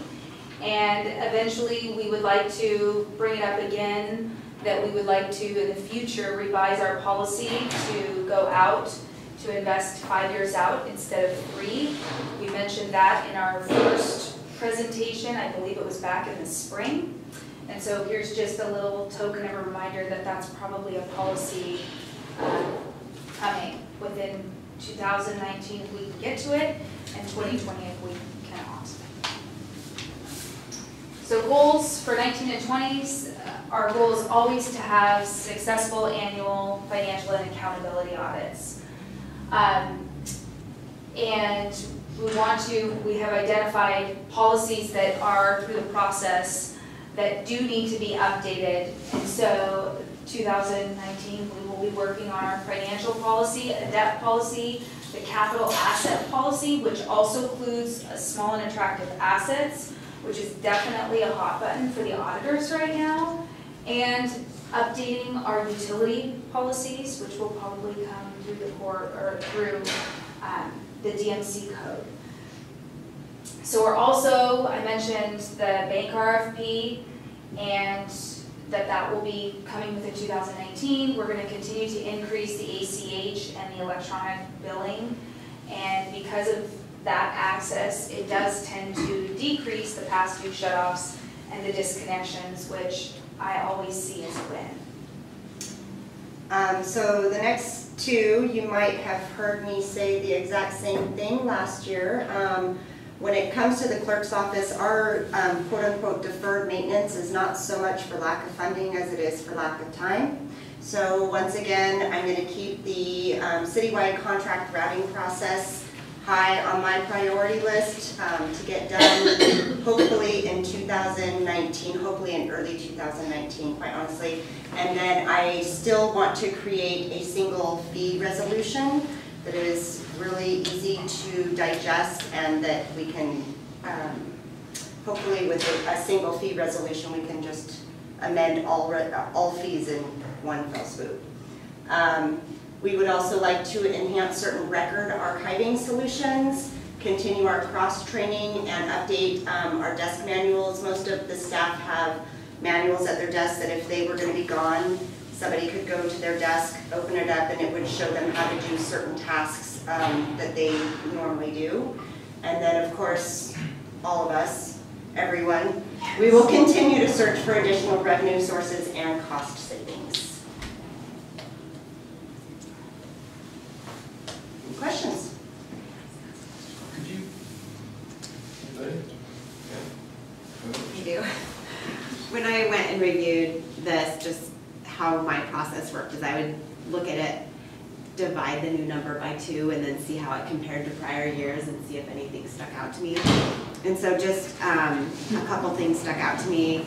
The fuel number is at, I mean, it's a small number still, but $1,200, and in prior years it'd been 0, 92, 150. So suddenly it's at $1,200. Is there a change in? Yes. Okay. We are looking at changing our process across the board on how the fuel has been allocated because there is a set allocation that apparently has been around for a while because nobody can explain how it came about. So that is being dusted off currently, and yes, you're probably going to see some changes within the fuel across the board, but our departments need to start accounting for their share of the fuel that is consumed by the city. When we go to events, when we take in our finance isn't going to be a huge portion of that. However, we are still going to have to step up and pay our fair share. Okay, thanks. And then, yeah, I thought bank fees. What are we paying fees for? Like what types of fees? It's standard. They're standard. They've just significantly increased. I mean, every bank is going to have fees that you're going to pay because if you think about a city, well, you guys see the check runs and we have a lot of activity within our bank and you pay for it. So all of that activity we pay for. So it is time to dust it off and to go out for bank RFP and see where if we can, there's potentially some cost saving money there. The difficulty with that process essentially is going to be that Bank of America is our only bank that's within the town, within the city limits. So that's going to be a challenge, not one I think we cannot overcome, but that will be a bit of a challenge. Okay, yeah, it's a lot. Because we deposit every single day. And this next question might be something that you sort of answered because you're doing something similar as to fuel, but the communications and postage went way higher. Are we just getting a higher share of the cost or did something change? No, something changed with that. What changed? Phones. Phones. What was that? Phones. Oh, so like cell phone bills or things Correct. like that? Okay, Phones. okay, got it. I think that was it. Thank you. Question on the capital asset policy. We wanted to help develop that. I assume that came through the state auditors and wanted us to have a more defined policy. Do we currently have an inventory program for small attractive assets? We do, but there's definitely room for improvement. I will say there's definitely room for improvement, and so we need to dust it off and find a policy that we can live by and that we can, what cities tend to do is they tend to adopt a policy and then we need to make sure that it is what we are doing. Our policy matches, and that's what the accountability side of the audits are that they don't, the auditor does not care exactly what your policy is, just that you're following it. Are you following your own policies and procedures? And so that's what we need to make it, is what we can and will follow. I think some of their audits, like they'll go around and be like, where's this generator? And you gotta go find it. Yes, literally, like, here's an asset ID number, produce it. Produce it. And a follow-up question on the fueling. Do we get all of our fuel for the city from a gas station, fuel station? No. Or we have our own fueling on site as well? I can answer that completely. So the city, about 10 years ago, purchased a fuel pump, and it sits at the Public Works Department, down where the building department is, and it's a 1,000-gallon tank. It was purchased for emergency management reasons, so we always try to maintain 300 gallons in that tank at all times in case we get flooded in or power goes out or whatever. Police uses it exclusively. We don't have diesel, so any public works equipment that requires diesel, we use a Shell station. We're trying to fix all that, so. Is that just above ground tank, chief? I'm sorry? Is it above ground tank? It is above ground tank. We would like better accountability measures placed on that tank. And I think you might see that maybe in a fourth quarter budget amendment this year. I think the auditor's probably gonna require something better. There was another point I was gonna make on that. Oh, we changed the fuel grade in it. And Oh, I was just gonna mention, yeah, so we get our fuel at that tank probably pretty consistently about $1 cheaper than the gas station. In both delivery. Thank you. Okay, could you speak more briefly about the 40 grand for the audit, like how that comes about? And is that the same across the board? Is that an allocation of your time or cost? Or No, is that just you giving 40 grand to audit you, regardless of your size? That's a great question. So the state auditor, you essentially you pay for them. No, that is not accounting for my time that has been spent. That is literally the bill that we pay to the Washington State Auditor's Office. Is that proportionate to the size of the city at all, or is it just that's the going rate for? Well, they have a standard set amount of hours of what they use that typically takes them to do a financial audit, typically takes them to do an accountability audit for a year or two, and then depending on what they find within your specific entity, sometimes that number can change. And are you aware of it? Have we looked into, are there any sort of reliefs for a city this size? I Or definitely a small asked stuff? if we had any choice on keeping at a 2-year versus a 1-year, because even if you're paying $5,000 more to have it every 2 years, as the financial person, it's a cost savings, and I'm looking for any bit of a cost savings. However, when we start to get down this path of being audited annually, they will be much quicker. I'm hoping that we will continue to have the same auditor, which will make it very streamlined.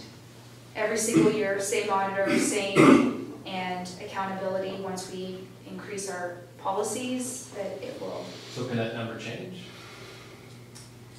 Or that's just it is what it is? Councilmember Iron, my limited knowledge on this subject is, my understanding is we are now in an annual audit based on the revenues. We're receiving more revenues in our city than we did in the past. And it's based on revenues. Correct, that is true. It is based on your revenue income, and I have asked all the questions that you're asking right now. And I even, because we were preparing the budget at that time, and he said, yeah, I'm pretty sure you're going to have to go down the path of an annual audit. And I said, I'm in the middle of the budget process, and I need to know if we are on that path, or if that's going to be, down the road a little bit. And so he called and verified, and we absolutely are on the annual path from this point forward. Cool. Even when it gets streamlined, you shouldn't make him sit down and hang out with you for a while. Okay, thank you.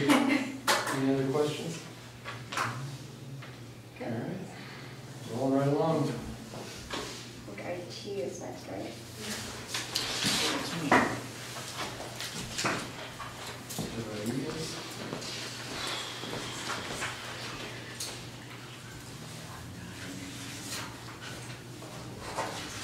Good evening, council, mayor, staff. No, I'll stand here. think I can do 2 things at once. Can multitask. So this is our proposal for the 2019-2020 information technology budget. By the way, my name is PJ Rodriguez. I am your IT director. There's a few council members in here that I think I haven't met. So, anyways, I'll make this short, and we do have. If you have questions, of course, please feel free to interrupt. What we'll cover, we'll talk about the goals of this budget, the budget anatomy, how do we build this budget? There's a rhyme and reason on how we build this budget. It's not a magic thing that just happens. And then where are we now? The service catalog, these are all basically the technology services that we provide to the city of Duval, what we've accomplished, and we're looking at a work plan for 2019 and 2020, so you know exactly what we're trying to do and what we're trying to accomplish. And then we get to the meat, which is the proposed budget, and it's a proposed, of course, until council says, yes, we agree. And what remaining challenges we have, and then we'll go to the questions and discussions. All right, our budget goals, it's been the same thing since Snoqualmie has provided technology services to the city of Duval. It's always a policy of sustainment. We want to sustain the current services that you have now. But we always want to align with your goals and objectives, right? We don't want to go on our own. We want to make sure we're accomplishing what you're doing. We want to meet your department needs, right? At the end of the day, we provide services to each of your departments. And of course, we want to reduce costs, and we want, at the minimum, maintain the current level of service. Budget anatomy, how do we come up with these numbers, right? I mean, you just come up with numbers, we just plug in numbers into Excel and then magic, and we send it off to finance. We want to make sure folks are aware of how we come up with this. We basically divide your technology services, hardware, software into 3 major areas. We have core services, we have shared components, and we have items that are department specific. Core services is basically your technology service that you're paying the city of Snoqualmie. So that's one bucket. And then shared components are items, whether they be hardware or maintenance, that we deem we can share across the entire departments. Everyone pays for that proportionally based on a formula. And then items that are department specific, whether that be capital or software hard maintenance or just minor components. Those department specific ensure that finance is not paying for Spillman, for example. There's no reason for that. Or the police department is not paying for the finance software. So we delineate between those two. Does that make sense? Okay. And this is the document that we have that kind of break it down. We have formulas included in here. So we actually put this into an Excel spreadsheet and punch those formulas in, and out comes the numbers. That's the magic part. But at least we have this document. If there's ever any question how we come up with it, this is your defensible document. Next, where are we? We feel at least that we're a trusted operator. This budget process, we've sat down with the mayor, with staff. We're part of that process, so we feel included. I think it's a great process, 2-year biennium. Snoqualmie's been through that. It's not fun the first time. This was fun for Duval. I enjoyed it. But it's a great process, right? To just have an open conversation and realize and come together as a team and agree, in principle at least, that hey, this is how we're going to move forward, right? We might not all agree with that, some of the minor things, but at least we're going to agree that we're going to defend this together. This is the budget that we're going to move forward. I think it's a great process we came up with. So I think you can thank the mayor for that and the team there. Service catalog. Everyone's so this is how we define the different services that you have that we provide for Duval. And this is just a quick snapshot of the entire service catalog. In IT, that's what we call it. It's a service catalog. We have these services that we want to make sure we put it in the right buckets, and on the top level, we call them business services. These are services that drive your business, right? And then personal computing, that means your laptops. Communications, we will add phones in there at some point since we're replacing your phones. Infrastructure, this is basically like, if you compare to public works, it would be your roads, your underwater pipes, that's what it will be. So it covers network servers, files, things that kind of you don't think about until you lose files, then you think about it. And then professional services, that means we do procurement, we do contract management, life cycle management, we do project management within the city of Duval to get things moving. Any questions on that? Moving along here, I'm trying to look at the time. What have we done this year? The access switch replacements, that's in progress. We want to finish that this year. We don't want to roll that to next year. We just had a conversation with a couple of our vendors, and believe it or not, they're talking about tariffs that's going to impact costs for next year. So we want that done this year. Otherwise, we're being told there's going to be a 10 to 15% increase in prices, which we're not happy with, but so we want to roll it out this year. The police department phone system emergency upgrade, we did that this year. Now we're going to try to roll them back into the citywide phone system as we upgrade that back-end infrastructure. That's in progress right now. Next, so on to the work plan. What we tried to do differently this year is map out the work plan and align them with what we call some strategic initiatives that we see from the technology side of things. And we have 5 of those items. We consider your fiber optic infrastructure one of the strategic initiatives we want to make better. Not, can we do something about it? I don't know, but we want to make sure we put that at the top of our list. Cybersecurity, of course, is a big thing, right? That's always going to be up there. The sustainable infrastructure improvement, not just we want the cool stuff, we want to make sure we can continue to pay for those cool stuff. Civic engagement, you're starting to see that now. I think every city is starting to focus on transparency and engaging the public a bit more.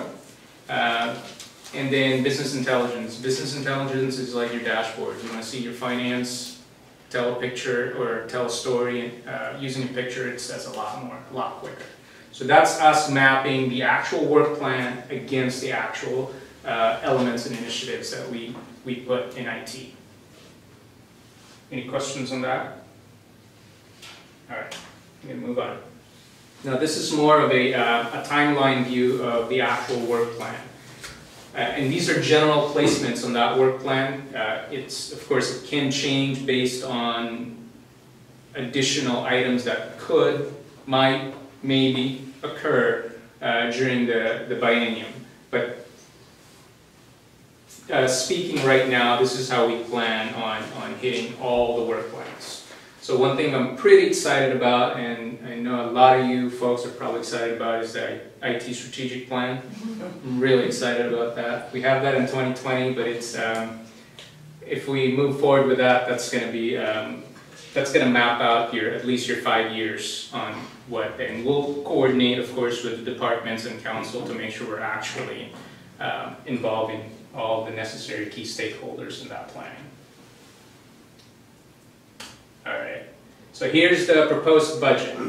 And we break it down into categories. We look at services, maintenance and operations, innovation, and ER&R funding. We put ER&R funding in green because they're not really an expenditure.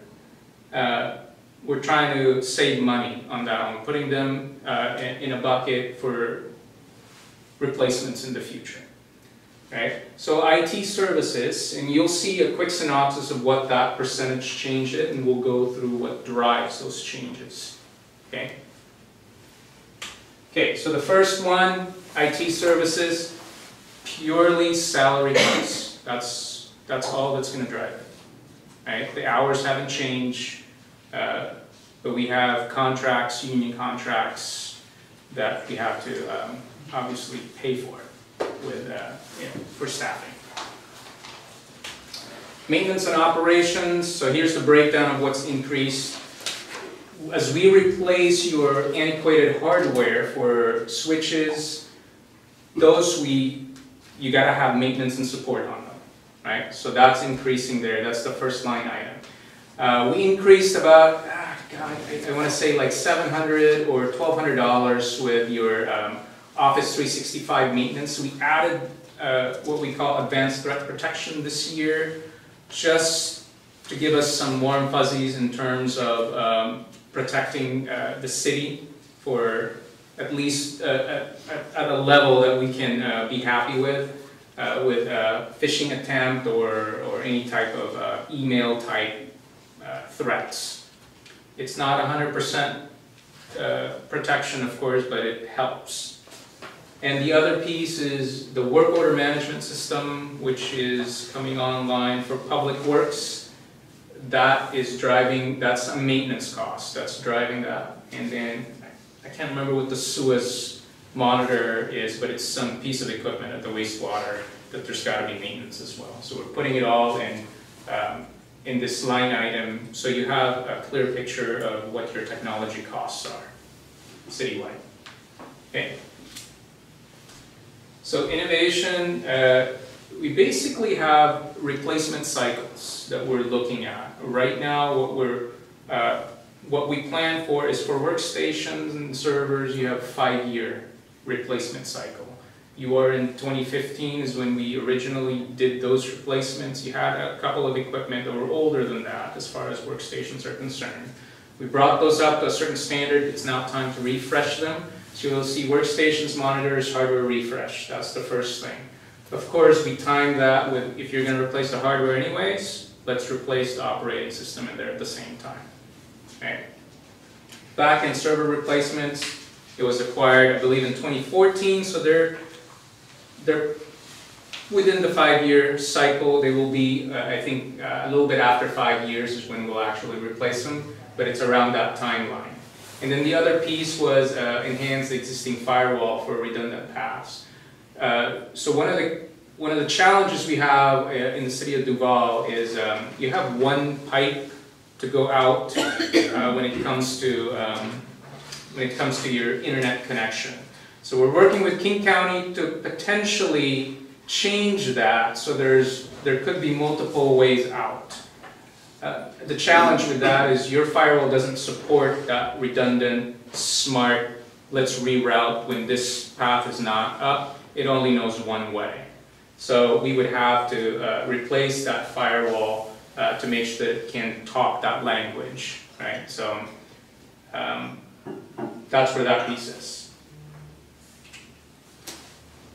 Any questions on this one? All right. So reserves, what we're adding in here are your Windows software. Now you have Microsoft is notorious for licensing, as any software company should.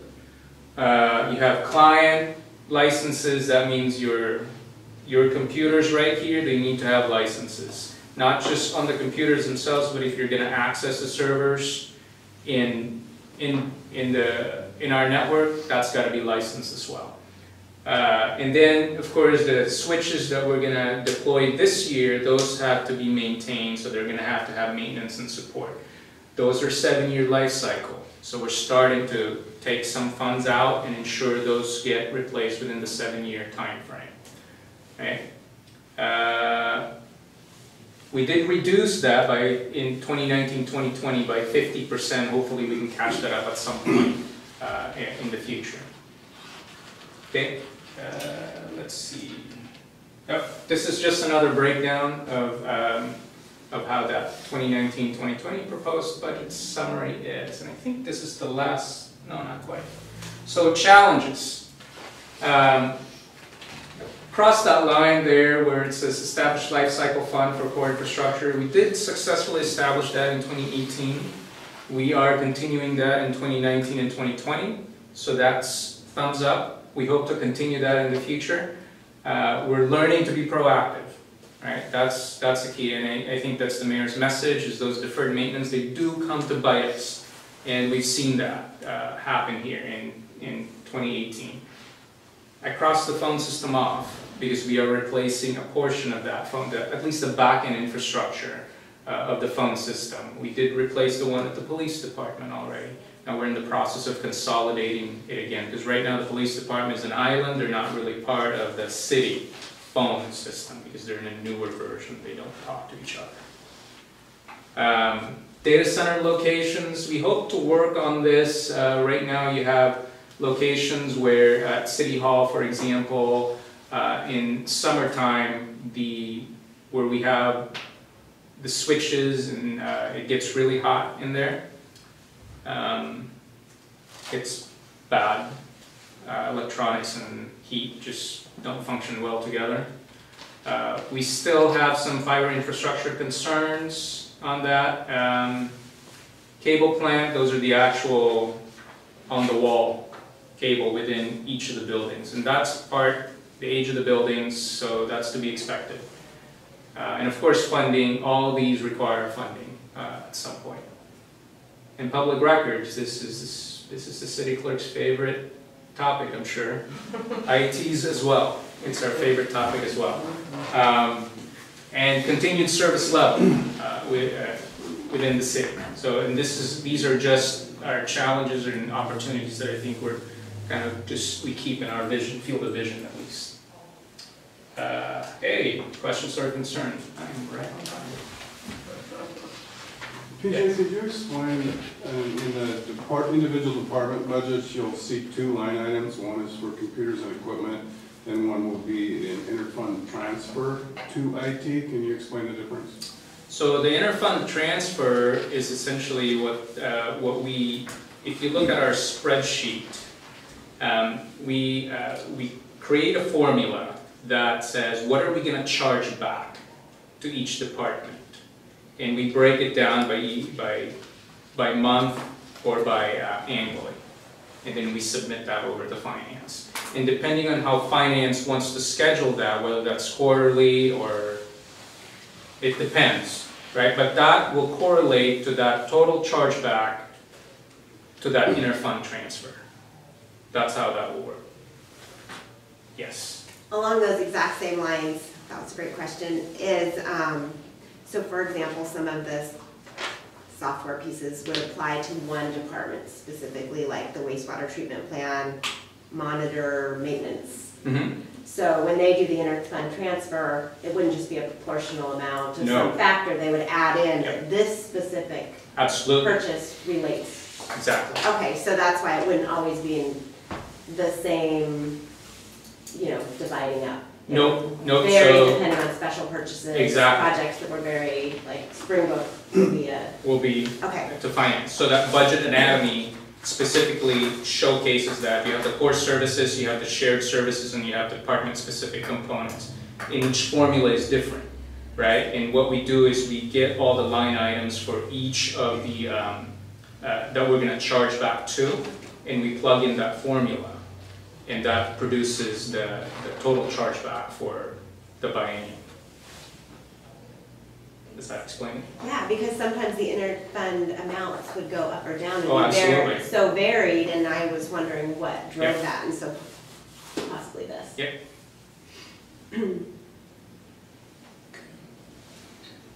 Yes. These are meant to be short answers. Sure. Because I have several.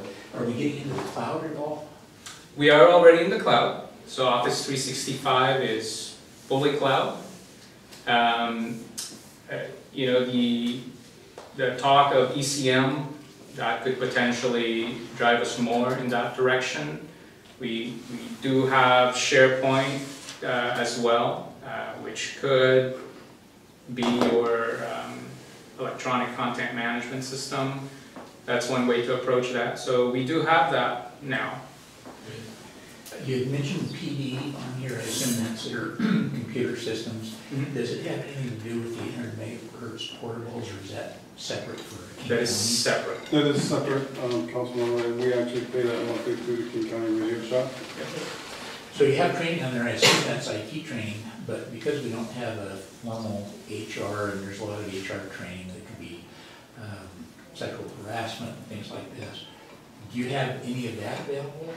Because a lot of that's online training, through and watch a video. Yeah, so typically what we consider training in here is, there's a new feature in Office 365 that we need everyone to know about, so we will do training. We need a refresh on the service desk. We want to show people how to use this application. We do that kind of training. So that's the type of training we're talking about. So with the city clerk talking about records management and search, we have Outlook, and you can download things into files on there, and certain public records are required to be kept for 3 years or Sure. 5 years. So do we have the ability, or is the idea in the future that we can create the ability to automatically search those for certain topics so that we don't have to have every employee go and try to find that stuff, that the computer could go in and find those public records? Absolutely. So the current public records now, so Office 365 has a pretty robust public records component built into the system. The challenge with public records is not your ability to pull the records, right? That's not the challenge, is the reviewing of the records. That's always the challenge, right? The underlying policy that you have in terms of what's a record, how long do you keep a specific record, who deletes that record, right now we don't have that specificity, I believe, in our policy. We just keep everything. And when you keep everything, you produce everything. Right? And there has to be eyeballs on each of those records. That has to occur to review it. That's the unfortunate piece. That's always your challenge with public records. Right? It's not the production of the record. It's there's got to be a physical person that's got to review it. Thank you. I was just gonna add an example to that because I have to work with Jody a lot on records, and so she, I'll say, gathers the record, and then she might have, goes through all of the, I'll call it the data mine, and then what she does is she schedules like usually 20 to 30 minute increments with staff members for us to figure out If a record, if a It's responsive. specific email is responsive. So it's time intensive. It's very Okay, that's a whole other topic. We're not talking about that right now. Okay, any other questions? All right, thank you very much. Thank you. We have been here for 2 hours, so let's take a 5-minute break. Is that okay with everyone? You don't have a choice, because I'm taking it. Before we go in there, that would be great, that would help the cause, and so, yeah, sorry I took a break. But we earned it. All right, with that. We start with executive or the? Executive. Remember what's next? Executive Okay. is next. Sheet says so. I'm not going to deviate. The last part. Okay, we're gonna start this.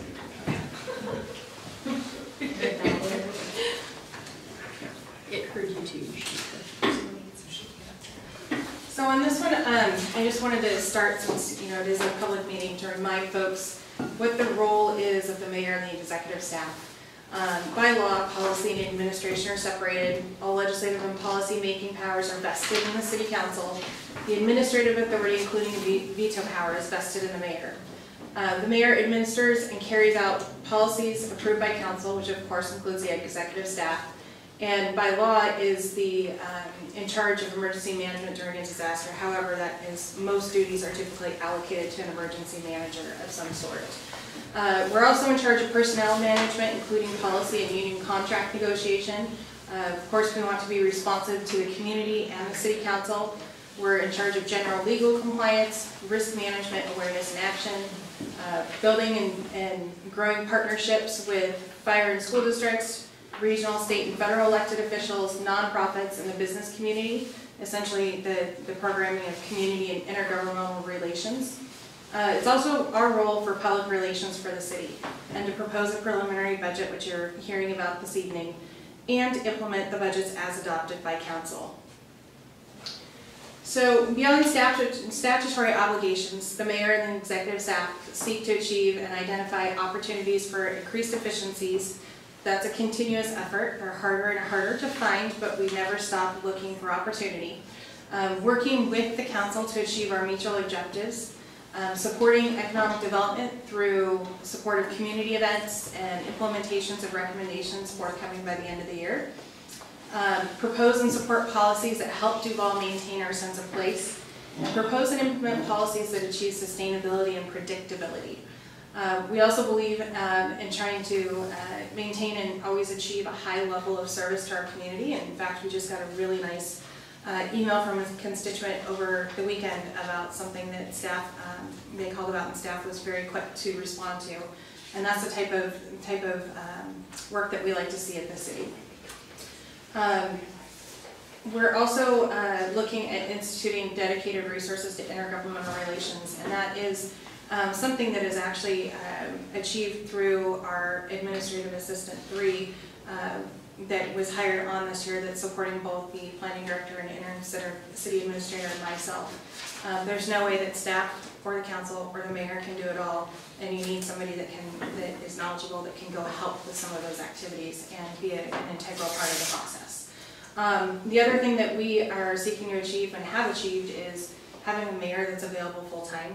I'm in the office between 30 and 40 hours a week or in meetings, and intend to keep that schedule for the undetermined future, and trying to be there for council, for the community, and for our staff to make sure that we can continue to move things ahead at reasonable pace. So in 2018, this isn't a complete list, but this is just many of the things that we have done. Obviously, we're doing our biennial budget. We have an internal social media ombudsman policy. We're videotaping and online hosting our council meetings. We were able to complete Main Street, which was obviously well underway when I took office. We achieved, thanks to council, the funding and construction of the Big Rock bathrooms, which will be completed this year. Purchase of the new community stage, including receiving approximately $50,000 from the legislature to fund the gap. Implementation of the deputy city administrator role at the beginning of the year, which I can say has been a godsend to help keep the ship running at the city. We had, of course, a successful hire of our admin 3. We hosted a U.S. Congresswoman for a town hall meeting here in Duval. We've updated our anti-harassment policies. We have a new anti-bullying policy and a new workplace violence policy, and we've increased our public relations. And on all of the HR policies, I need to call out specifically Chief Kerry Kurt. When he took on the role of interim deputy city administrator, he knew that these were things that have been on our list to do for a while, and he got them all done within a month through not just policy development, but through the attorney and through the unions, which was a huge accomplishment and has us set on the right path. So thank you for that, Chief. As far as budget summary, we are obviously significantly going down for the next biennium. Over 2017 and 18, we are at 394,000. We're going down to 211,000. That is primarily driven by the vacancy of the city administrator position. We've reduced supplies. Our services kind of go into professional services, like, for example, our staff workbook analysis. And here's the breakdown. As far as personnel benefits, supplies, services, we've continued to do what we can to minimize the amount spent, but yet still support staff training and the need to get out and about as an executive staff.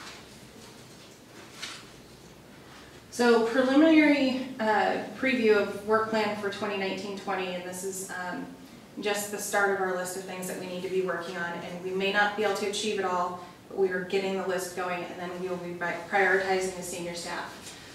One of utmost importance that was supposed to be done already is negotiation of our cable franchise agreement. We hope to begin that process soon. The other item of key importance to the community from a public health standpoint is our solid waste agreement. Our contract is almost up with waste management. As we've talked about, there's China sword, and that is impacting rates quite a bit, and we also need to discuss whether, as a city, whether you want to go out for RFP or you just want us to renegotiate with our current provider. But that will take a significant amount of time once we start the actual negotiation and RFP process. As mentioned in my address, staff worker analysis is a key priority. As a citywide staff development, we're going to be requiring all of our supervisors and managers to go through supervisor and management training and employment law training. This is something that is critical for risk management and also critical for the health of our employees and making sure that folks know what their roles are when they become supervisors and managers and understand the legalities and the right and wrong way to do things. So also we've talked about the outside capital facilities analysis for health, life, and safety, and then our current and future needs. One of the key items that we're hoping to start moving forward with partners is getting funding from the state to do a full Highway 203 corridor study. As we all know, pass-through traffic is becoming more and more extensive, especially as communities in Snohomish County continue to grow, but the transportation improvements aren't being made where they need to be to provide some relief. Another thing that we're working on, and Diana's already been a part of, actually her first day here at the city, is discussion with another county and cities about a transportation pilot project. And that would be looking at areas that have kind of those key pass-through areas and getting funding to do a pilot planning project to see what it would look like if we change the structure of how we plan for and fund transportation in the state and the region. We also will be doing increased regional, statewide, and federal advocacy. If we're going to get funding for a 203 corridor study, we're going to have to be more active and participate in more events and talk to legislators more often. Of course, prioritization of unfunded deferred maintenance projects, as you already heard, implementation of transportation benefit district funding, and continued advocacy for local control on broadband and 5G. Didn't we already have that slide? Oh, did I go the wrong way? I think you might I'm have, sorry. unless it's in there twice, which it could be. I think, Okay. Now, for those that haven't met Diana, Diana Hart, I know we've introduced her at a meeting before, it's been a busy summer, but Diana came to us at the beginning of June and hit the ground running and has really helped keep Laura and I afloat and done a lot of work that we would normally do ourselves, and she's been able to pick it up and run it as a professional and is very skilled and talented. As you work with her more in the future, you will know exactly what we're talking about. So I will let her go ahead and discuss this part of our department. Yeah, so especially because we do not have a city administrator, these are some of the pieces that I will be picking up and assisting with as we kind of move forward. So starting with the intergovernmental affairs, I'll be working to refine some of our intergovernmental policies and establish myself as a primary contact for outside agencies, just so we have someone that people can come to. And we'll start working on external legislative action, which is assisting in the development of legislative priorities and agendas outside of the city. So in establishing all the connections and the relationships and scheduling meetings and attending those meetings with elected officials with other cities, counties, legislative and congressional levels. I will assist with the co-management of contract negotiations for utilities, which is solid waste and cable. Right now, we don't have anyone at the city with experience negotiating those contracts. So we essentially end up contracting out in the short term to deal with those, having someone in the city that can kind of keep track of where everything's going with that. And then we'll work on the economic development, assisting with development and implementation of economic development policies. And that's it. That's all. Yeah. Anybody have any questions? Would you mind elaborating on some of the outcomes you might see through some of these activities? Well, I think one of the key things, just starting with Diana's work, is that over time, there's not been a single point of contact for certain groups and agencies within the city. So especially if you have a staff change, or somebody's busy, there's no one to contact. And I have heard from outside agencies how sometimes it's hard to get a hold of staff. And the staff that they're trying to reach don't necessarily have the answers. So Diana will be able to take on that role significantly. I think one of the other things that's going to be really helpful is helping to monitor, like for example, the committee that you were talking about earlier. Well, we don't have staff capacity to internally staff it. That's one of the things she can do, is help monitor those committees and help draft the letters from the city and all of that difficult work that helps us get our message out and stay engaged with the agencies or the organizations we need to. She's also already started attending some of the regional meetings or legislative related meetings with me and with Laura, and we expect that to continue to increase as time allows with her duties within staffing the planning commission as well. But I think what we'll see is definitely more consistency, especially when it comes to intergovernmental relations, and more preparation as we go into bringing priorities forward to council and having council work together to get a citywide legislative agenda and things like that. She has excellent relations in Olympia and elsewhere and recent ones too, that can definitely help us make sure we're contacting the right people and getting the right information to help guide our good decisions. Jennifer. Yeah, I just had a question about, I don't know, something that was said made me think of this, about economic development, potential grants, and I don't know, do we have anyone that tracks grant opportunities? I mean, Public Works might be able to keep track of ones that are Public Works related, planning might be able to keep track of planning related ones, but there might be other grants, different possible ideas. I don't know, is that something that has ever... I don't know if we have any, do we have it collected in one place, but that'd be like a super easy thing to put together, put on the website and just be like, here's things that are offered by the city. And I'm never sure who to tell, you know, Kathy Lambert brought up some things, every once in a while I run across, you know, grant opportunities, and I think, who do I talk to about this? Diana's an excellent aggregator, and she has access to everything of Laura's and mine, as well as our shared drives.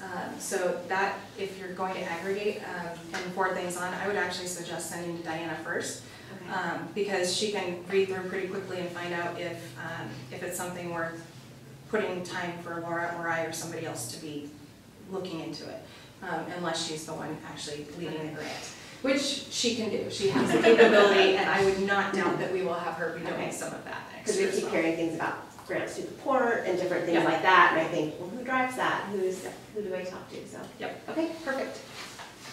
Can I ask about maybe two things? Because the 2 or 3 corridor study, I mean, what outcome would we hope to achieve by engaging regionally with that issue, or what would that produce? What would that do for people in Duval? So as Ms. Thomas and I have talked, is one of our challenges, first of all, they haven't done a true corridor study in quite a long time. We know how many cars are coming into and out of Duval, but we don't know where they're coming from.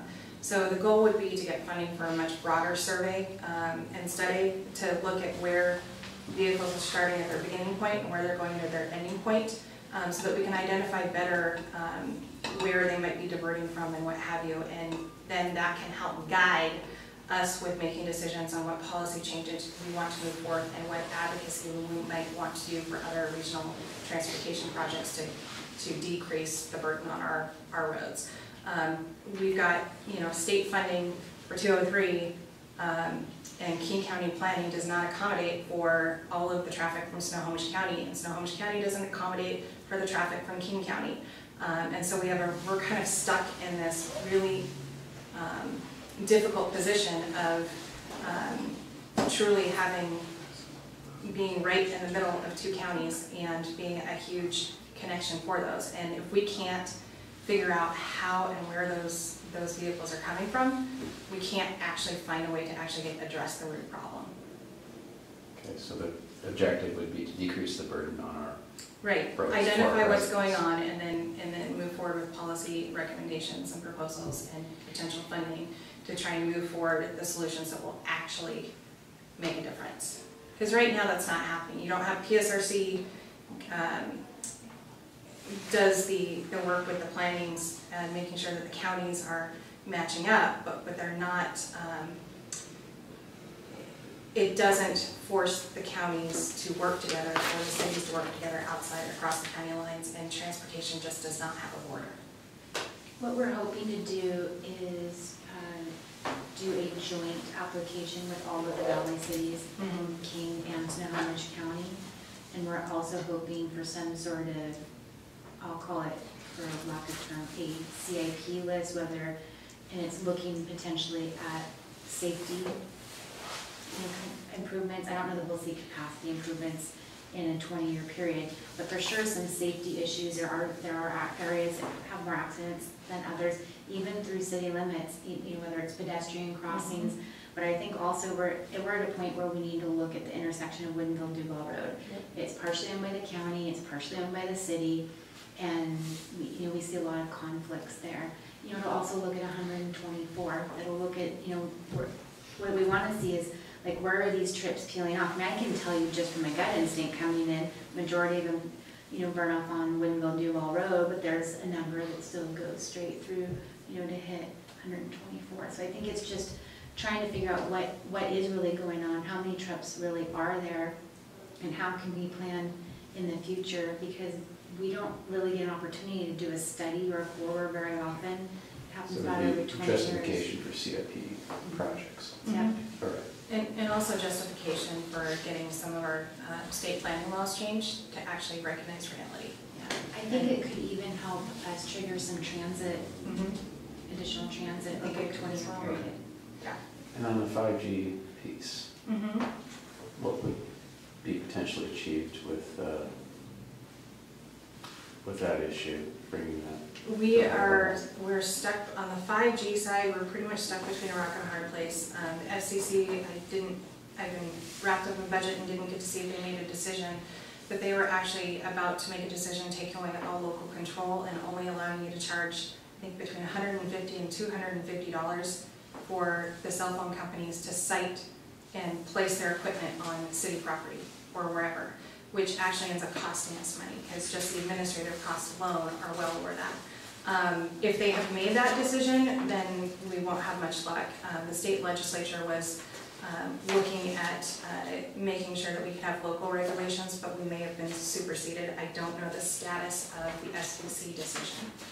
But that is one of the big challenges, is that, so now if that has happened, even cities like Kirkland and Issaquah that have developed franchise agreement with 5G, those now would become null and void, and we continue to lose revenue sources. Back when the cable franchise discussion started happening last year, the committee was told by an outside source that don't focus on your cable agreement, focus on 5G. When I went back to Washington, D.C. for National League of Cities, I attended some sessions on it and actually found out, you still have to focus on the cable because the fiber has to be in the ground to get the 5G. So there's some complexities there that we've got to work though, and we're likely to need some outside assistance with some detailed tech knowledge, and frankly, even a lot of lobbyists at the state level don't understand because the technology has not been fully developed yet. So it's going to be a challenge, but that's a source of continued revenue loss when those services start to come online and people switch from their cable to using 5G over the waves. So it's going to be a challenge.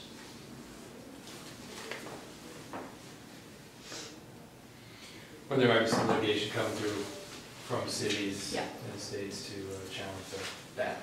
And I'll keep advocating, we'll keep advocating at the state and federal level every time we see our representatives, and they understand it's an issue, but most people are focused on the last mile and supporting, making sure people have access to rural broadband and not fixing the gaps where there's inadequate service, or providing opportunities for revenue for local governments that have the infrastructure. How much time do we have? Time for another question?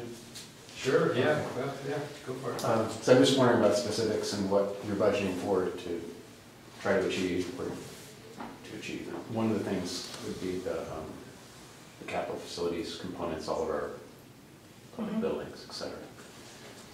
And going through those and making, I assume, some priorities or some, what are you intending to do with that? What would you produce with that? So the capital facilities analysis, would be essentially a large expansion of what was done in-house a few years ago. Looking at, additionally, in addition to things that have already been looked at, which they may be able to continue to use some of that information, is looking at health, life, and safety of our buildings, which I can talk to folks offline about my concerns. And then looking at our capital facilities needs of the future, looking at the cost opportunity or loss of consolidating those services into one building. What's it going to cost for long-term maintenance and operations of having individual buildings, and ultimately, if we're able to get the right person in, I also want to analyze what the cost is in staff time and staff time lost with people going from building to building and not being in one space. And I see a nod in the back of the room. And honestly, for me, if I go to City Hall to another big building, that's a half an hour lost right there. In all honesty, even though it's only 5 minutes down the road. So things like that, as well as figuring out potentially, depending on how far we go over the biennium, which could be a beginning scope and a larger scope, depending on what council is willing to move forward with. Looking at feasibility for a new comprehensive city building, and then looking at the financial side of that to see what would it cost and what we need to do. So being holistic and not just stopping at one little point for a political purpose, but actually looking at the long-term needs of the city and what our capital facilities should be like and how we should be taking care of our assets. So what would be produced?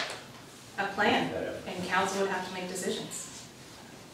The plan would make recommendations and the council gets to make decisions.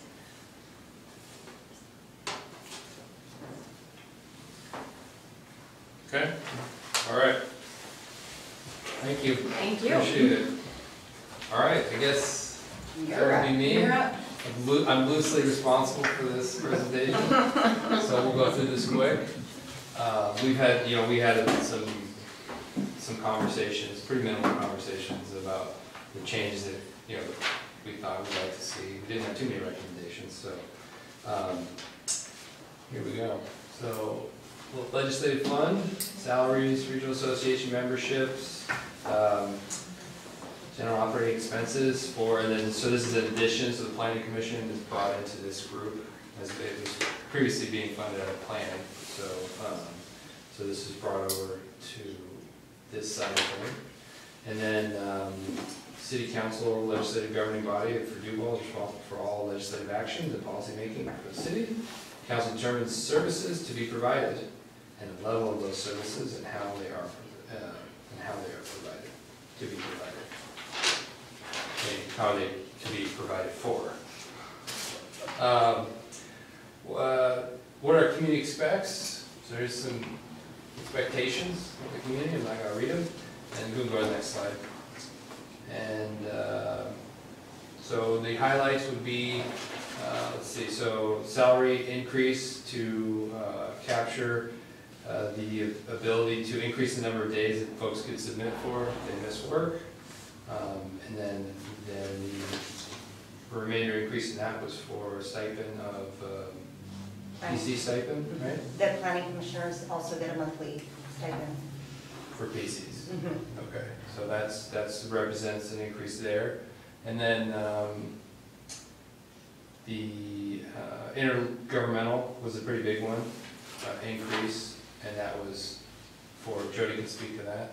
Here, I'll skip to this yeah, slide so it's a little easier to understand when you see the. So as far as the intergovernmental, that is voter registration and election costs. So what I do is I contact the county every year and say, hey, we're looking for, a guesstimate of what our costs are going to be, and he sends back.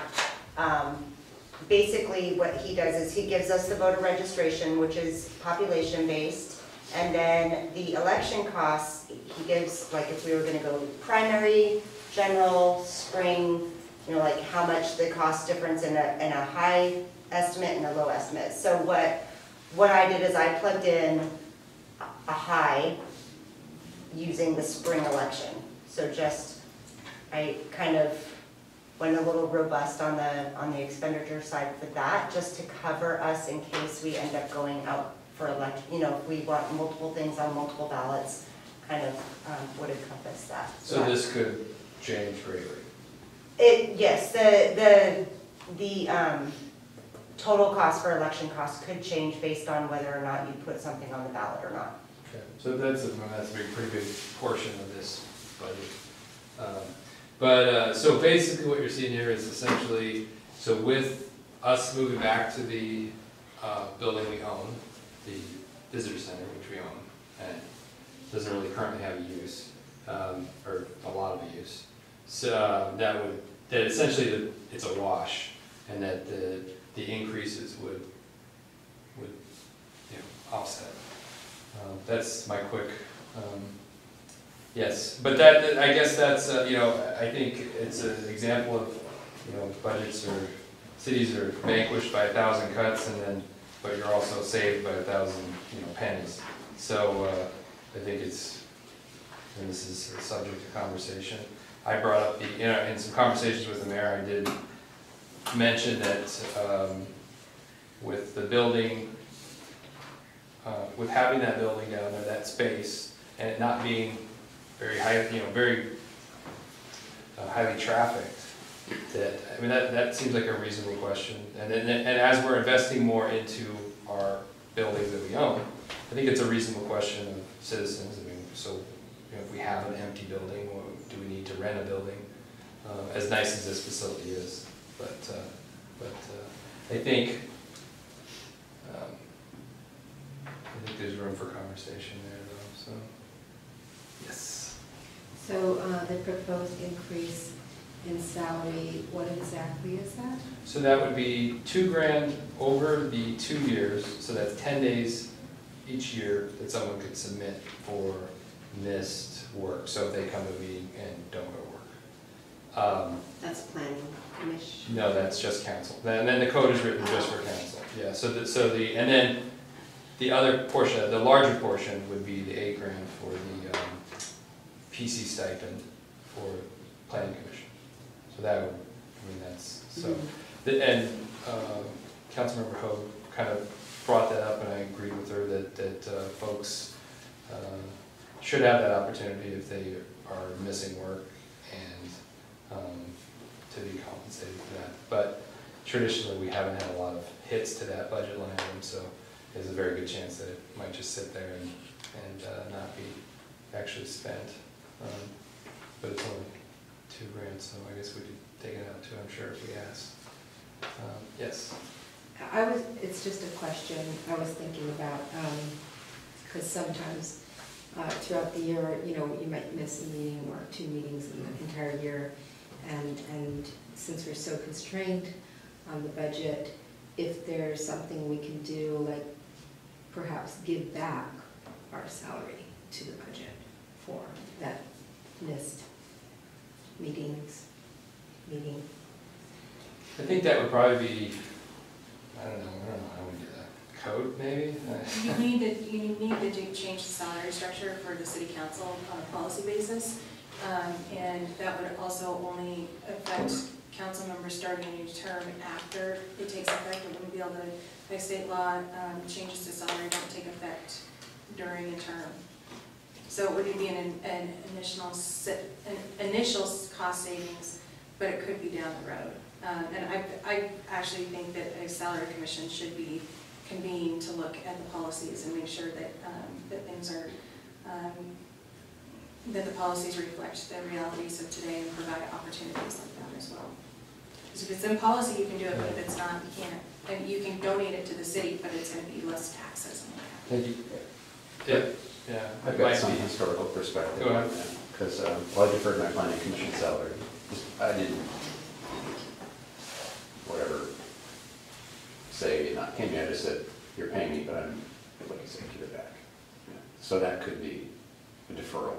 I think that could be a personal choice without getting into the actual payment. Yeah, that'd probably be easy to try to figure a workaround that we don't have to change anything. Yeah. But I think planning commission is set up that yours is a per meeting stipend, and council is a monthly, just a monthly. Right. So there's, it sounds like there's a few options that you guys could explore. That kind of thing. Yes? Few more, yeah, I'll just throw things out there. I always thought, and it's just what I do, if I need to go to a meeting and miss work, I just go to a meeting and miss work. I don't expect anyone to pay me for how I choose to spend my time, if that's how I'm spending my time.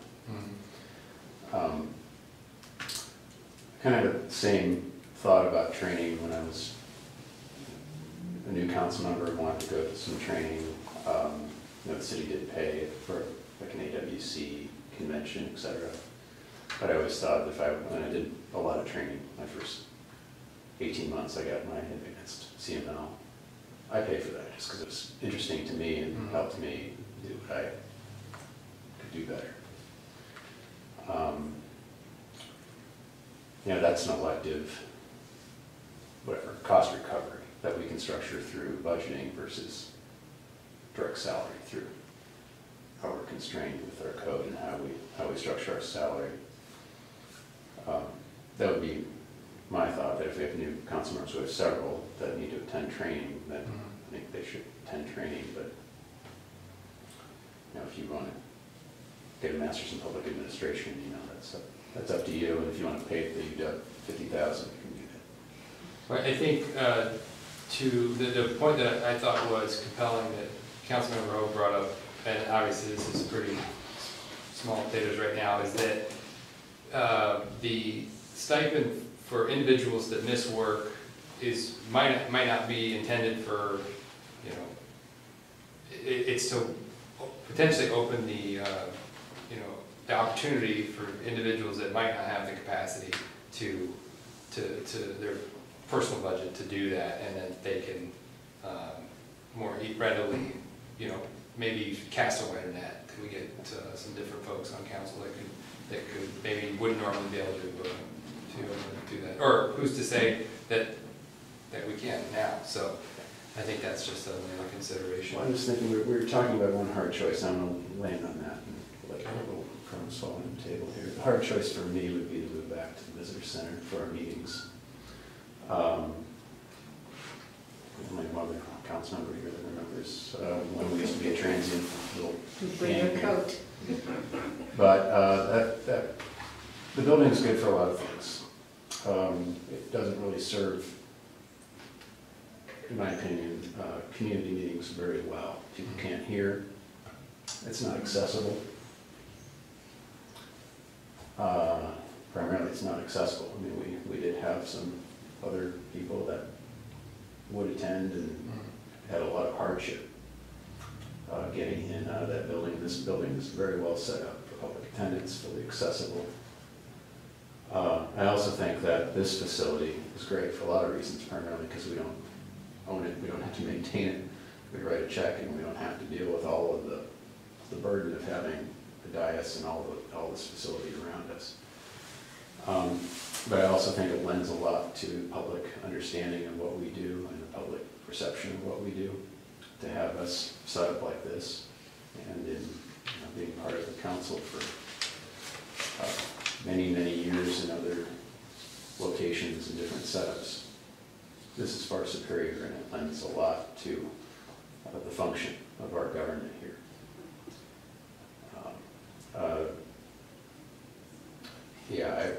I would like us to stay here, even though it's an added expense, because I think it does bring a lot of benefit.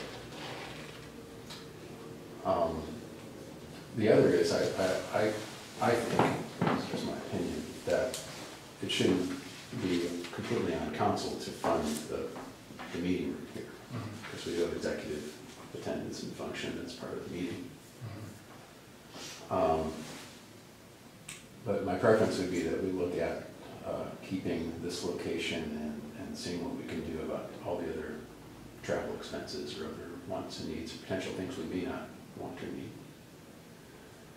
But I do think this really lends a lot to the community and having a place where they can come to a meeting and be able to get in here and hear and to be a part of something, because we do have, I think, really good attendance here for many things. That's definitely the biggest issue in this budget, in this line item, or this group, I don't know what to call it. Go ahead. Michelle, Okay. So when I brought up this additional stipend for going to regional meetings, it was prior to seeing the rest of the budget. And I may not have brought it up today, after seeing everything else and seeing where we're cutting. So just so you know, that was just something that I had been thinking about for quite some time, that if there was a stipend, that maybe it would motivate more regional meetings for the council. So that was kind of my thoughts on it, but I'm okay with it not being on that budget as well. Well, I think it's a good snapshot into what staff experiences when they put up their individual budgets. They don't know what other constraints they're dealing with, and so sometimes you put up what you get and you kind of get out. There might be things, somewhat unexpected, so it's somewhat, informative in that regard. So go ahead.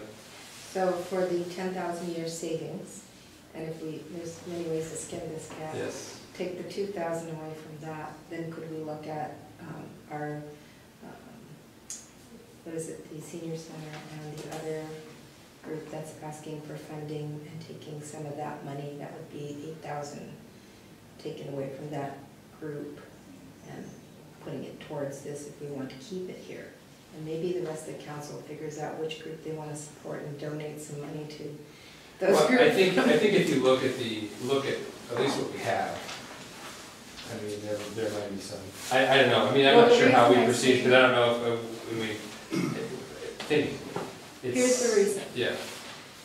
Because we were in that building, and I would love to just go back there and save money, but I will agree that it is a tough place for the public to come and participate.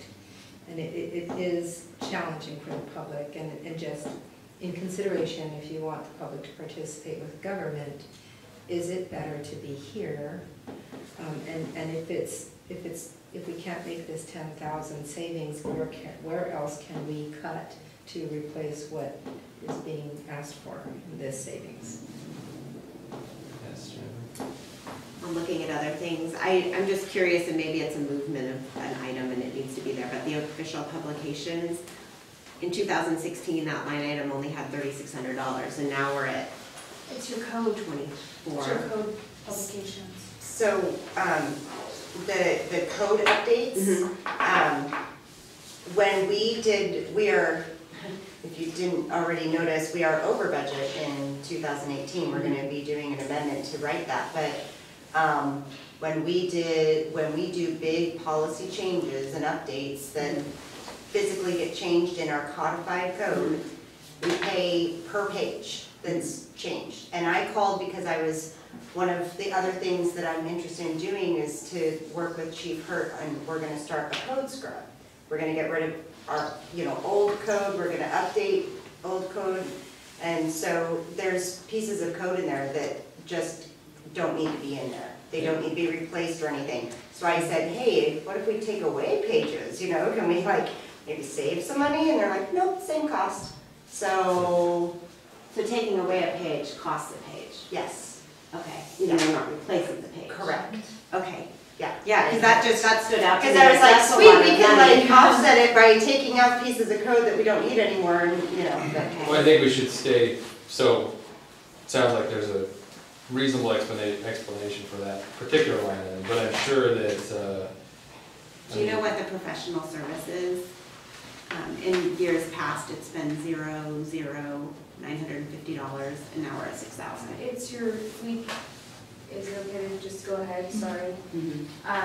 It's we allowed a small allocation for retreat facility. facilitation.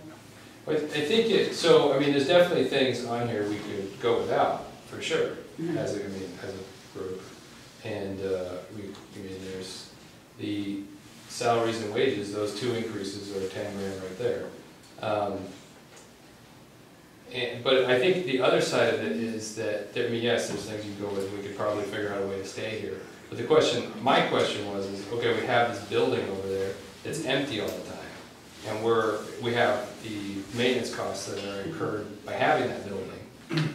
Why do we have the building? What are we using it for? People use it periodically in the evenings, but it's not heavily used. And it would make more sense, for a city our size, it would make sense to almost share a building with the school district. But we do have this other building that just sits there. And I think that's kind of the question, and we're looking to invest more in our standing, infrastructure. So, I mean, that's the only thought, so. I think yes. that's a great question, and for me, I mean, I kind of looked at Councilmember Walker and Brudnicki for a little history on this subject. Is it enough cost to justify us going there, back to that building, if that's the only main use for that building in terms of the maintenance and the upkeep and the cost of that building? I know there's been talk in the past of potentially selling it because it's not, so I don't know. I wouldn't want to move back there only to be like, then move back here again, when it's time for that to shift. And this is accessible, like you brought up, that was a great point. I didn't think about that before. So, just thoughts. Yeah, go ahead. But I will say that if that 10,000 is allocated in an area where no one touches it towards getting the infrastructure of a capital project that unifies the whole city, if it gets us to start that, then I'm on board. And Well, I think that that's a good question too, of like looking at these other expense increases and being like, okay, really, so we're just giving this up to kind of move the money and do other things? Do you really need to do all these things? Because I agree, I mean, if it's gonna be austerity involved, you wanna see it, achieve something, that, or you wanna see it dedicated to a certain place. So, sounds like we're at the end of our time right now, so to be revisited, I guess, so with that, I'm gonna adjourn